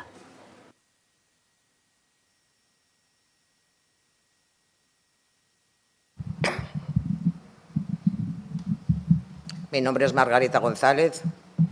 Margarita González naiz, eta bi gai dakartzat. Lehenik eta behin, ezin izan nintzen azkenengo plenora etorri, baina gerora ikusi dut. Beraz, udal gobernuko kide batzuen hitzaldia segurtasunari buruz, zinismo itzelekoa izan zen. Eta Andradek oso ondo erantzun zuen bezala, ez dago hitzu handiagorik ikusi nahi zuena baino. Esaten duzue gure sentsazioa negatiboa dela segurtasunaren aurrean, gure udalerri osoan, baina errealitatea da, egunero daudela, erasoak, lapurretak kalean, saltokietan, pisuetan, edukiontziak erretzen dira, pintadak egiten dira poliziaren aurka. Eta ekintza bat berriki egin dena izan da, Algortako tabernetan gertatu dena mundialeko partida bat ikusten ari zen eta betiko euskaldunek saiestu zuten. Ondo legoke jakitea, zergatik udalak ez duen jarri pantaila handi bat kalean Espainiaren finala ikusteko, denok geneukalako eskubidea hori ikusteko, oraindik gara horien beldur, edo planteatzen dugu haiek agintzen dutela. Nik beldurrik ez dudanez, bandera bat jarri nuen nire terrazan duela, egun batzuk banekien, irainek jasoko nituela, baina oso kobardeak direnez gau ez egiten dute, baina hor jarraitzen du euskaldunak eta espainolak garelako. Labur bilduz, jarraitzen dugu poliziaren presentzia gehiago eskatuz kalean, oinez, eta esku gogorra delinkuenteen aurka, hemengoak diren edo kanpokoak diren gora behera. Hori komentatu nuen gai horri buruz. Bai, baina zein da galdera? Ez daukat galderarik. Komentatzera zatoz? Bai, azalpen bat. Beti gauza bera esaten duzue gure pertzepzioa negatiboa dela, eta oso seguruak garela, 50.000 biztanletik beherako udalerrietan. Bai, nik erabateko segurtasuna nahi dut, eta kalean hori hala sentitzen da. Jendea ez dago ados zuek esaten duzuenarekin. Ados. Badakit berriro gauza bera esango duzula, sentsazioa, pertzepzioa. Ez, hori da errealitatea. Bueno, el segundo tema que quiero hablar. Estáis en la idea de crear una red de refugios climáticos. Babesleku klimatikoen sare bat sortu nahi duzue. Horretarako kontratatu da enpresa bat espezialista dena klimaldaketan. 2030 agenda jarraitu, apokalipsia planteatzen duzue eta esaten duzue balitekeela Getxon muturreko beroko astebete egotea 70 urte barru, baina txostenak berak aitortzen du berolatuen arriskua oso basua dela Getxon. Klima etengabe aldatzen da, ez da fenomeno berria. Eta ez da antropogenikoa, ez da letala ere. Hotxak beroak baino gehiago hiltzen du eta horrekin kezkatuta egon beharko ginateke. Hala, babesleku klimatiko bezala, liburutegiak, zentro zibikoak, polideportiboak, polikiroldegiak eta hiriparkeak proposatzen dituzue. Hori guztia duela urte asko daukagu eta urteak daramatzagu kezatzen moztu direlako gure kaletan zuhaitz asko. Eta pavimentuak, hau da, zementuak ordeztu dituelako eta berriro ere eskatzen ditu nire kalean moztutako zuhaitz guztiak. Kale nagusian moztu ziren zuhaitz guztiak eta beste kale batzuetan bebai. Zuhaitz gehiago nahi ditugu. Ez lore ontzi erridikuloak, sasoiko loreekin. Enpresa bat etorri behar da, esatera zuhaitz gehiago behar direla eta daukaguna zaindu behar dela, arrazoizkoak dira neurri hauek. Eta zen honekoak. Egoerarik kezkagarriena gertatukoa da hamarkada batzuetan eta mehatxua murrizten bada hemengo ezaugarriekin, azterketa irakurriz ez da hain premiazkoa egin beharreko hori. Zein da konpontzen ari den arazo zehatza? Azterketa horrek 18.000 euroko prezioa izan du eta berriro ere uste dugu zautzen ari dela gure dirua. Udalerriak beste premia batzuk ditu, berehalakoak direnak herritarrentzat eta hori inbertitu beharko genuke gure dirua. Eta zerbait gehitu nahiko nuke, eskatu nuen esateko non kokatuta dauden zuhaitzak eta ez dut erantzunei jaso. Non daude zuhaitz horiek? Ahí tienes dos preguntas. Hor dituzu bi galdera. Zein arazo konpontzen ari da eta non daude zuhaitzak? Hor dituzu galdera. Nik uste dut, osoko bilkura ikusi duzuela, eta entzun da zein izan den udal gobernuaren jarduketa ingurumen foroarekin batera, eta 2030 tokiko agendarekin batera, Dario Regoio, Serrekagane, kalen zerrenda bat esaten ari da, txurruka, 1000 zuhaitz baino gehiago, autoktonoak dira eta horik landatu dira bai. Hor daude leku horietan, aipatutako leku horietan daude, bai, 1000 zuhaitz baino gehiago, autoktonoak eta horiek landatu dira Getxo osoan, eta kaletatik kendu direnak non daude. 1000 zuhaitz baino gehiago landatu dira Getxo osoan. Eskerrik asko. Ez nago ados, sentitzen du. Beti berdin. Eta apoaren onarpenarekin,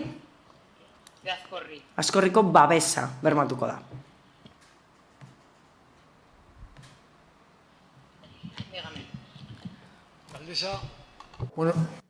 Alkate Anderea, ni bi gauza esatera nator. Lehenik eta behin, hona etortzen gara laguntzera. Eta ez dugu laguntza eskaintzen oso onak garelako, baizik eta gu garelako udala, bera. Gu gara udala, bera, egiten duguna ondo datorkigo. Hori lehenengo puntua. Eta bigarrenik, esan nahi dut honako hau. Kudeaketan zentratuko gara, bakoitzak bere pentsamoldeak eta ideologiak izango ditu, baina gu eta ni neu zentratuko naiz kudeaketan. Beti ere, biztanle guztien onurarako, eta udalerri horretan mugitzen garen guztion onurarako, horiek dira bigaiak. Hau da, ez gara politikariak, eta lagundu nahi dugu. Hori, argi gera dadin, eta beti hitz egiten dudanean esango dut, eta esan nahi dut honak, hau, laburpen bat egin nahi dut. Hilabeteak dramatzagu hitz egiten honi buruz, esan den guztia laburtu nahi dut. Eta galdera bat egingo dizut, birpaso bat egingo dizut, eta galdera hauze da. Hitz egin dugu, foro askotan, biok, eta zer egin da horren inguruan, hori esango dut. Lehenik eta behin. Errepasu bat eginez, birpasotxo bat eginez, eta segurtasunari itzuliz ni horretan mugitzen naiz bebai, hitz egin duenak bezala, ni horretan mugitzen naiz. Lehenik eta behin. Poliziaren presentzia gehiago eskatu dugu. Bere garaian asko haserratu nintzen, erantzun zenidanean estatistikak hor daudela, eta 50.000 bestaletik beherako udalerrien artean oso seguruak garela. Ez zitzaidan batera gustatu. Esan ez banuen, orain hauze esango dut. Nik ikusi dut indarkeria, atrakoak ikusi ditut, eta lapurreta saiakerak ikusi ditut zuzenean. Eta ez daukate zer inmigranten aurka, behar ditugu, ez daukate zer haien aurka. Baina ezi behar ditugu eta lan plan bat egin behar dugu haiekin.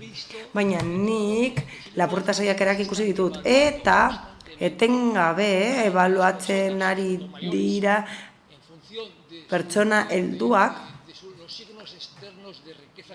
bere aberastasun seinaleen arabera eta zaurgarritasun elementuen arabera. Eta ebaluazioa egokia bada, ez dira mozten. Eta ala esaten dut, ezagutzen duelako egoera, eta badakilako hori ala dela, eta egiaztatu dut. Ez dira sentsazioak beraz, ez da subjektiboa, objektiboa, baizik, objektiboa da, eta esatea objektiboa dela da profilez jartzea gai honetan, eta jarraituko dut. Segurtasunarekin jarraituz, badago beste alderdi bat aipatu duguna, eta hori da bidegorrien segurtasuna, eta oinezko kaleen segurtasuna, zuk esan zenidan, ez txirrindulariek ez patinete elektrikoa erabiltzen dutenek, ezin dutela erabili ibilgailu hori kaleetan. Jarraitzen dute, lasaitasun osoz, abiadura itzelean, oso askari baten dira hortik, eta ez dago inor ezer esaten diena. Ez du inork ezer esaten. Eta poliziari dagokionez ez dut ikusi aldatu denik poliziaren presentzia. Eta poliziaren presentziaz ari garenean zertaz ari gara. Oinezko poliziaz ari gara. Ez dit balio autoz joatea perimetrotik. Udalerritik joatea. Ez dit horrek balio dit joateak zentro neuralgikoetatik. Ez ikusteko norbaitek lo egin duen nahi dezabalean oso ondo dago hori bai. Baina joan behar dira gatazkak egon daitezkeen lekuetara, hor egon daitezke eta ez gerora, egon behar dira ora priori, zuzenean. A posteriori beti ezin daiteke izan, hori kudeaketa oso txarra da. Ondo da, bidegorriak eta oinezko kaleak, ez dago zaintzarik, eta ez dut ikusten ezer aldatu denik. arriskuari dagokionez, esan nizun bezala, iaia harrapatu ninduten, Maria Kristinatik ere agarako bidean, bi txirrindularik iaia harrapatu ninduten alokairuko txirrindulekin, bik iaia harrapatu ninduten. Ez naiz ezer asmatzen, ari, ez da sentsazioa, ez da subjektibitatea, hori ala izan zen, objektiboa da erabat. Gauza gehiago. Segurtasunari erreparatu oraingoan bebai, insolazioak saiestu behar dira, eta bere garaian esan nizun. Hemen esan nuen. Miramarreko begiratokian zuaitz zoragarriak zeuden, eta horiek babesten zuten jendea. Hemengo eta kanpoko pertsonak babesten zituzten, bizitan etortzen zirenak babesten zituzten, eta eguzkiaren gandik babesten gintuen begiratoki horrerek bere zuaitzekin. Eta jende askok esan dit, gizarte segmentu guztietakoek esan didate,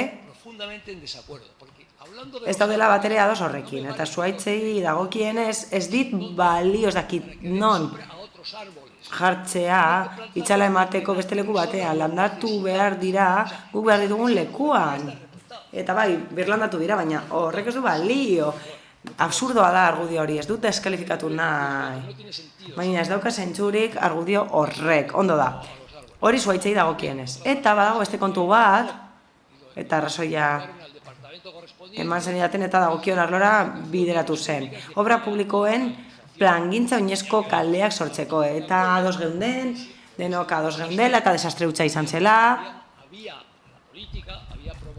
politikaren ondorioz, arrisku ez beharrezkoak sortu zirelako, adibidez, autos ateratzea kale debekatuetatik, nik azaldu nuen, debekatutako norabidetatik ateratzen da, inolako laguntzarik gabe, eta inolako laguntzari kobra horietan hortik ateratzeko.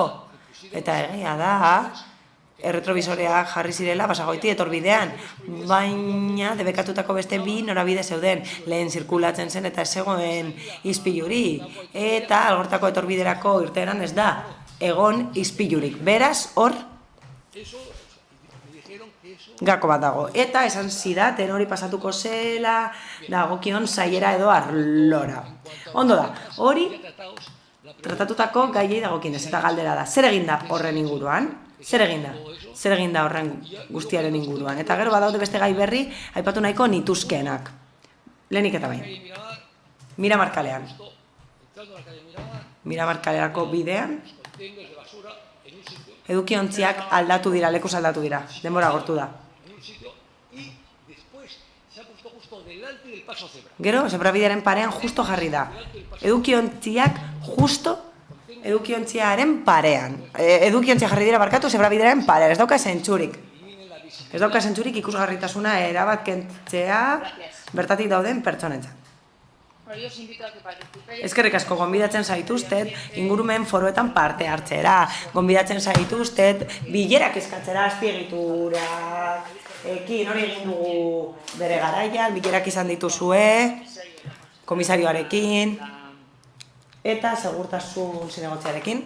Bilerak izan dituzue herri segurtasunerako zinegotziarekin, bilerak izan dituzuen irekin, eta azaldu zaizkizue puntu guztia, puntuz puntu. Jarraitzen duzue ona etortzen, insistituz puntu berberetan. Eta nik jarraituko dut gonbidatzen bilera bat eskatzera. Eskerrik asko. Egunon, alkate anderea, eta udalbatzako kideak Esperantza Saldainan naiz. Elkartearen izenean nator, Aretako Kaiko auzokideen izenean nator. Sentsazio eta pertzepzio asko entzun ditugu, baina nik errealitateak azalduko ditut. Getxoko herritarrok eskubideak eta betebeharrak ditugu, eta gure betebeharretako bat da ordaintzea OHZ. Eta egun bakarra ateratzen bagara ordainketan 120ko errekargua ordaindu behar dugu. Zu alkate anderea eta gobernu taldea behartuta zaudete zenbait gauza egitera, batez ere kudeatu behar duzue behar bezala Getxoko udalerria. Hori da zuen bete beharra. Beraz, zeintzuk dira zuen akatzen eta atzerapenen ondorioak. Iazko uztailean aurkeztu ginen pleno honetan, salatzeko publikoki zein abandonatuta zeuden Txurruka Kaiko eta Aretako kaietako lorategiak. Eta gainera, esan genuen Getxoko gainerako leku eta niri abandonuan abaria zela. parkeak boskeak dira, basoak dira, eta oraindik ere basoak dira San Ignaziokoa edo Maria Kristinakoa. Basoak dira, eta gurea, bai, gure pareko zuhaitzak basoa osatuta daude gaur egun. Aireztapena eragozten dute eta argi naturala sartzea eragozten dute zuhaitzo horiek. Hala, Zugatzarteko etorbidean, abandonua ere nabaria da, ez dira zuhaitzak mosten, ez da belarra mosten, eta gainera badaude arazoak espaloiekin, jendea erortzen delako eta lesionatzen delako. Urtebete pasadaia da eta egoera berdin dago edo okerrago. Txurrukako kaian belarra erabat lehor dago gaur egun eta hortik turista asko pasatzen dira maiz. Bizkaia zubia hor dagoelako. Ez dira ureztatzen zuzenean eta parterreak aretako kaian belartzarrez beteta daude eta inbaditzen ari dira parterreen perimetroa eta horrek abandonu sentsazio handia sortzen du eta perimetroena getxo osoan gertatzen da, sentsazioa hori da. Penagarria da, abandonatuta daudelako, zuhaitze jarraitzen dute kontrolik gabe hasten.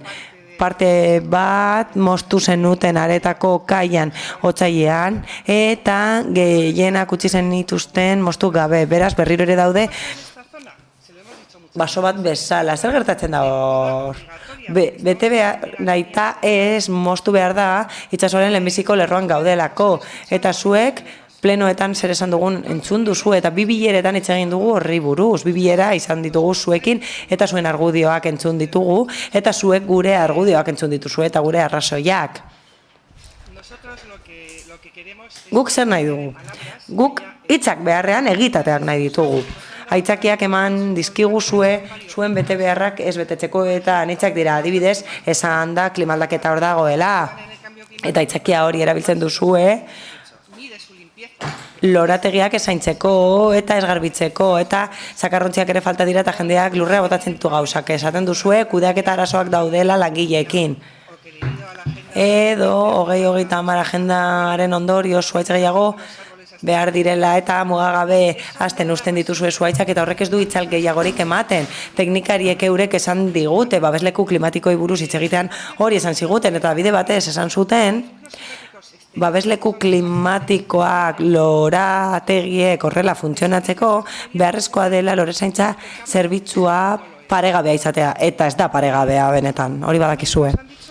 Horrez gain esan dute gure pareko zuhaitzek kutsadura murrizten dutela, kanpoko portutik datorrena, bitzia da. Gurutxantzi handiek ematen du ez dutela kutsatzen, naiz eta erraldoiak diren.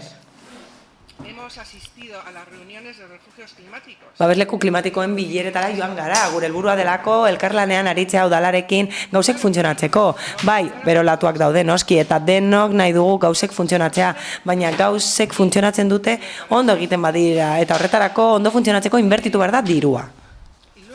Eta horrez gain, interesgarria da naturalizazioarena, bai, eta guk uste dugu beharrezkoa dela era berean, eta izan ere beharrezkoa da zuhaitz gehiago landatzea eta daudenak zaintzea. Moztu behar dira, zaindu behar dira eta ureztatu behar dira. Dana dago abandonatuta aitzakia horiekin, dana dago abandonatuta zuen aitzakiekin. Oso ondo iruditzen zaigu naturalizatzea getxo eta horren alde gaude. Eta nola ez, bilerak baditugu, ideiak emango ditugu horren inguruan. Azkenengo 5 urteotan abandonua nabaria izan da getxoko berdegunetan eta hori ezin daukatu. Bestalde, Salziduko bizilagunak ezin izan dira etorri, baina esan digute laguarrapala daudela eta ez dutela funtzionatzen. Duela 2 urte terditik. Sarriko basotik ere ezin izan dira etorri, baina eskatu digute esateko platanero handi bat dagoela, inauzi gabe, saneatu gabe eta erortzen ari zaie. Dena oso zikin dagoela, ez dagoelako zakarrontziri gainera. Baina batez ere mantenimendu falta, planifikazio falta salatu nahi dugu. Eta baita ere inolako jarraipenik ez lore zaintza zerbitzuaren kasuan. Parkeetan egoten diren aurren gurasok esaten digute zikin daudela eta jolasparkeak ez direla mantentzen. Beraz, eskatu nahi dizuegu, pasaden urtean eskatu bezalase, ezinbestean eskuartzeko, lorazain profesionalekin, inausketa lanak egiteko, zetoak eta bar lehen eratzeko eta duintasuna bueltan emateko gure inguruari. Abandonu honek ezin du jarraitu Getxon, ez dugu merezi. Gu gure obligazioak betetzen ditugu, zergak ordaintzen ditugu. Egin behar dugun guztia egiten dugu eta zuek ez duzue zuen lana egiten. Hau mundu guztian ikus dezakegu, oin denak goaz oporretan, baina turistak etorriko dira, eta zer ikusiko dute, bai, izugarrizko desastre bat. Egitateak espero ditugu, eta ez asmonak edo ekintza partzialak eta kontinuitaterik gabekoa. Zuen bete beharra da, guk gurea daukagun bezalaze. Gu gogorazten jarraituko dizuegu zer egin behar duzuen eskubideak ditugulako Getxostar modura, eta borrokatzen jarraituko dugu. Beraz, uda ona pasa eta iraian ikusiko dugu elkar. Eskerrik asko, bueno, ikusten dut oso kezkatuta zaudela eta hori ona da. Esfortzu handiarekin jarri da martxan zerbitzu hau, oposizio handiarekin, baina lortu dugu arduratsua garelako, gure udalerriak eskatzen gaituelako, eta gure udalerriaren alde lan egiten dugulako. Indarrean da kontratu berria eta benetan espero dugu aldaketa handiak ikustea Lorezaintzarloan, eskerrik asko. Eskerrik asko alkate Andrea, horren kezkatuta egon izan bazerete egingo zenuten aspalditik lana. Hurrengoa, bai, eskerrik asko.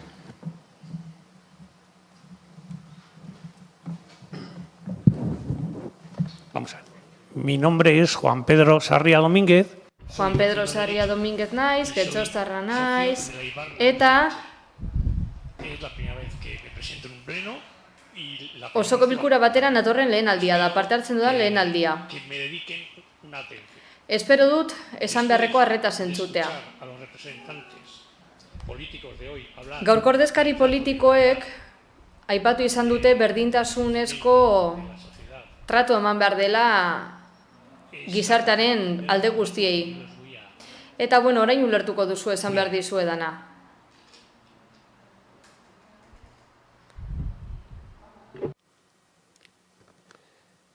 Lo titulo Refugio Climático. Babesleku klimatikoa. Pasaden ekainean, Getxo Berrin, argitaratu zen, udalak osoko bilkuran onetsi zuela 260.000 euro inguruko gorakada bat eta diru laguntza desberdinak pentsio sozial modura, gurutze gorria eta bar.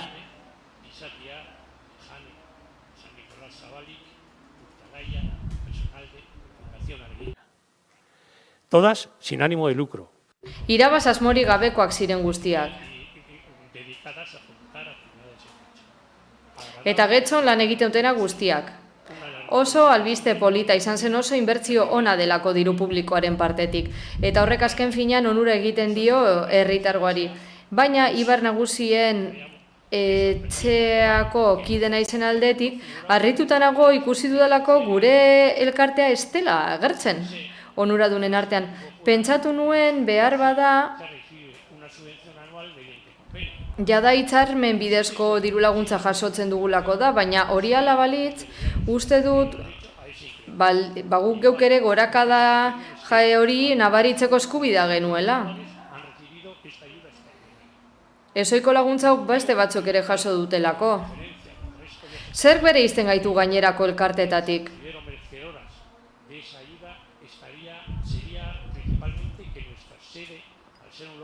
Gure egoitza, lokal pribatua denez, gastu gehigarria ditu eta guk ordaintzen ditugu.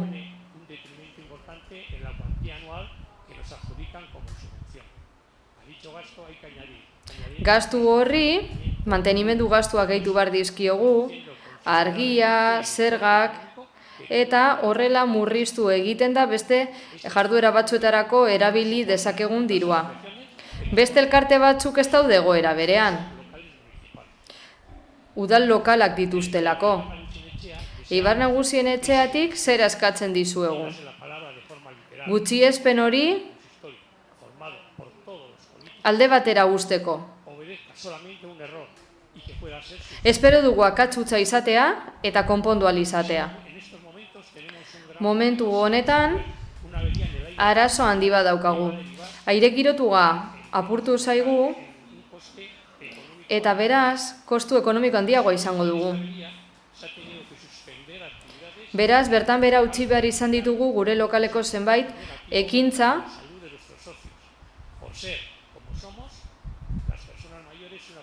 eta kontutan izan behar dugu gu zaurgarria garela. Muturreko bero-olatuen kasuan, ezinbestean ikusi dugu ezin garela refugio klimatikoa izan. 3 urtetan izan ostean. Eibar Nagusien etxea 5.000 bazkidetik gorako elkartea da.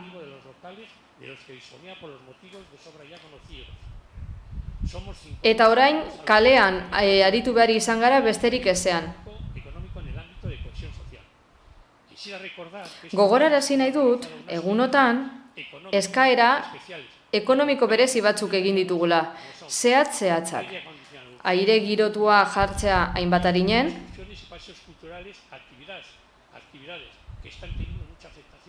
jarduera batzuk azeptazio handia izaten ari direna gure inguruan, eta hori guztiak gizarte kohesioko zinegotziaren bitartez. Bazkide naizen aldetik, udalerriko alkatearekin eta zinegotziarekin bilera bat eskatu nahi dut guztia konpontzeko, bai nola ez. Nire bulegoko ateak beti gongo dira irekita. Ni maiz biltzen naiz, publikoan diren pertsonekin, eta eskatzen diguten guztiekin, beraz, posik, batuko gara, zurekin, zalantzak argitu ahal izateko. Baina, zera esan nahi dizut. Datorren urterako uste dugu, jada, Belaunaldiarteko zentroa bukatuta gongo dela, hortxe lokal bat dago, Eibar Nagusien etxerako beren beregi, horretara konprometitu ginen, horrela adostu genuen, eta espero dugu datorren urtetik aurrera zuek ere lokal horretaz gozatu ahal izatea, alokairu bat ordaindu beharri gabe. Diru laguntzari gabe. Beraz, Belaunaldiarteko zentroaren lokal batean egongo zinatekete. Baina den argitzeko, posik, egongo gara zurekin hitzordu hartzeko. Erantzun dezaket, minutu bakarrean. Bueno, hau planteamendu pertsonala da zurea, azken finean, alkatesa moduan. Gu negoziatzen ari gara, eta aipatu beharra duguna da, gorakada batzuk egon direla, baina 2026 ari naiz, 2027 eta ari dena ez dakigu.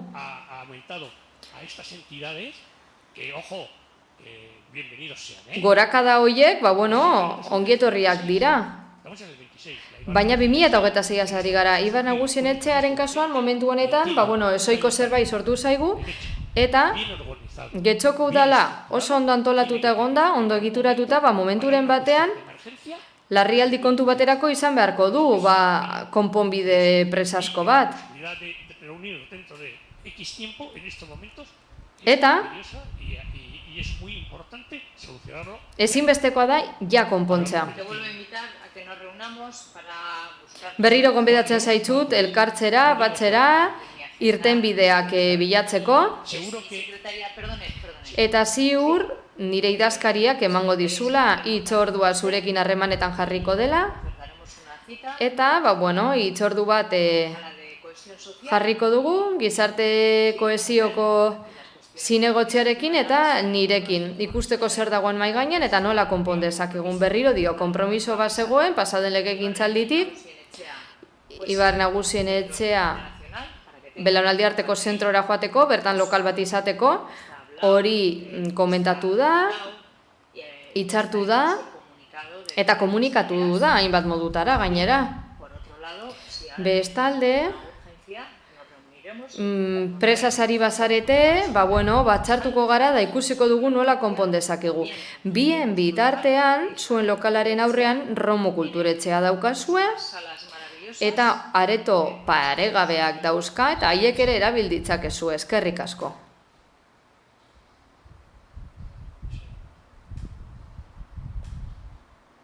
Beste norbaitek? Hitz egin nahi du? Ez? Amaitutzat emango dugu, udal batzarra guztailekoa, uda ona pasa dezazetuela eta irailean ikusten gara. Eskerrik asko.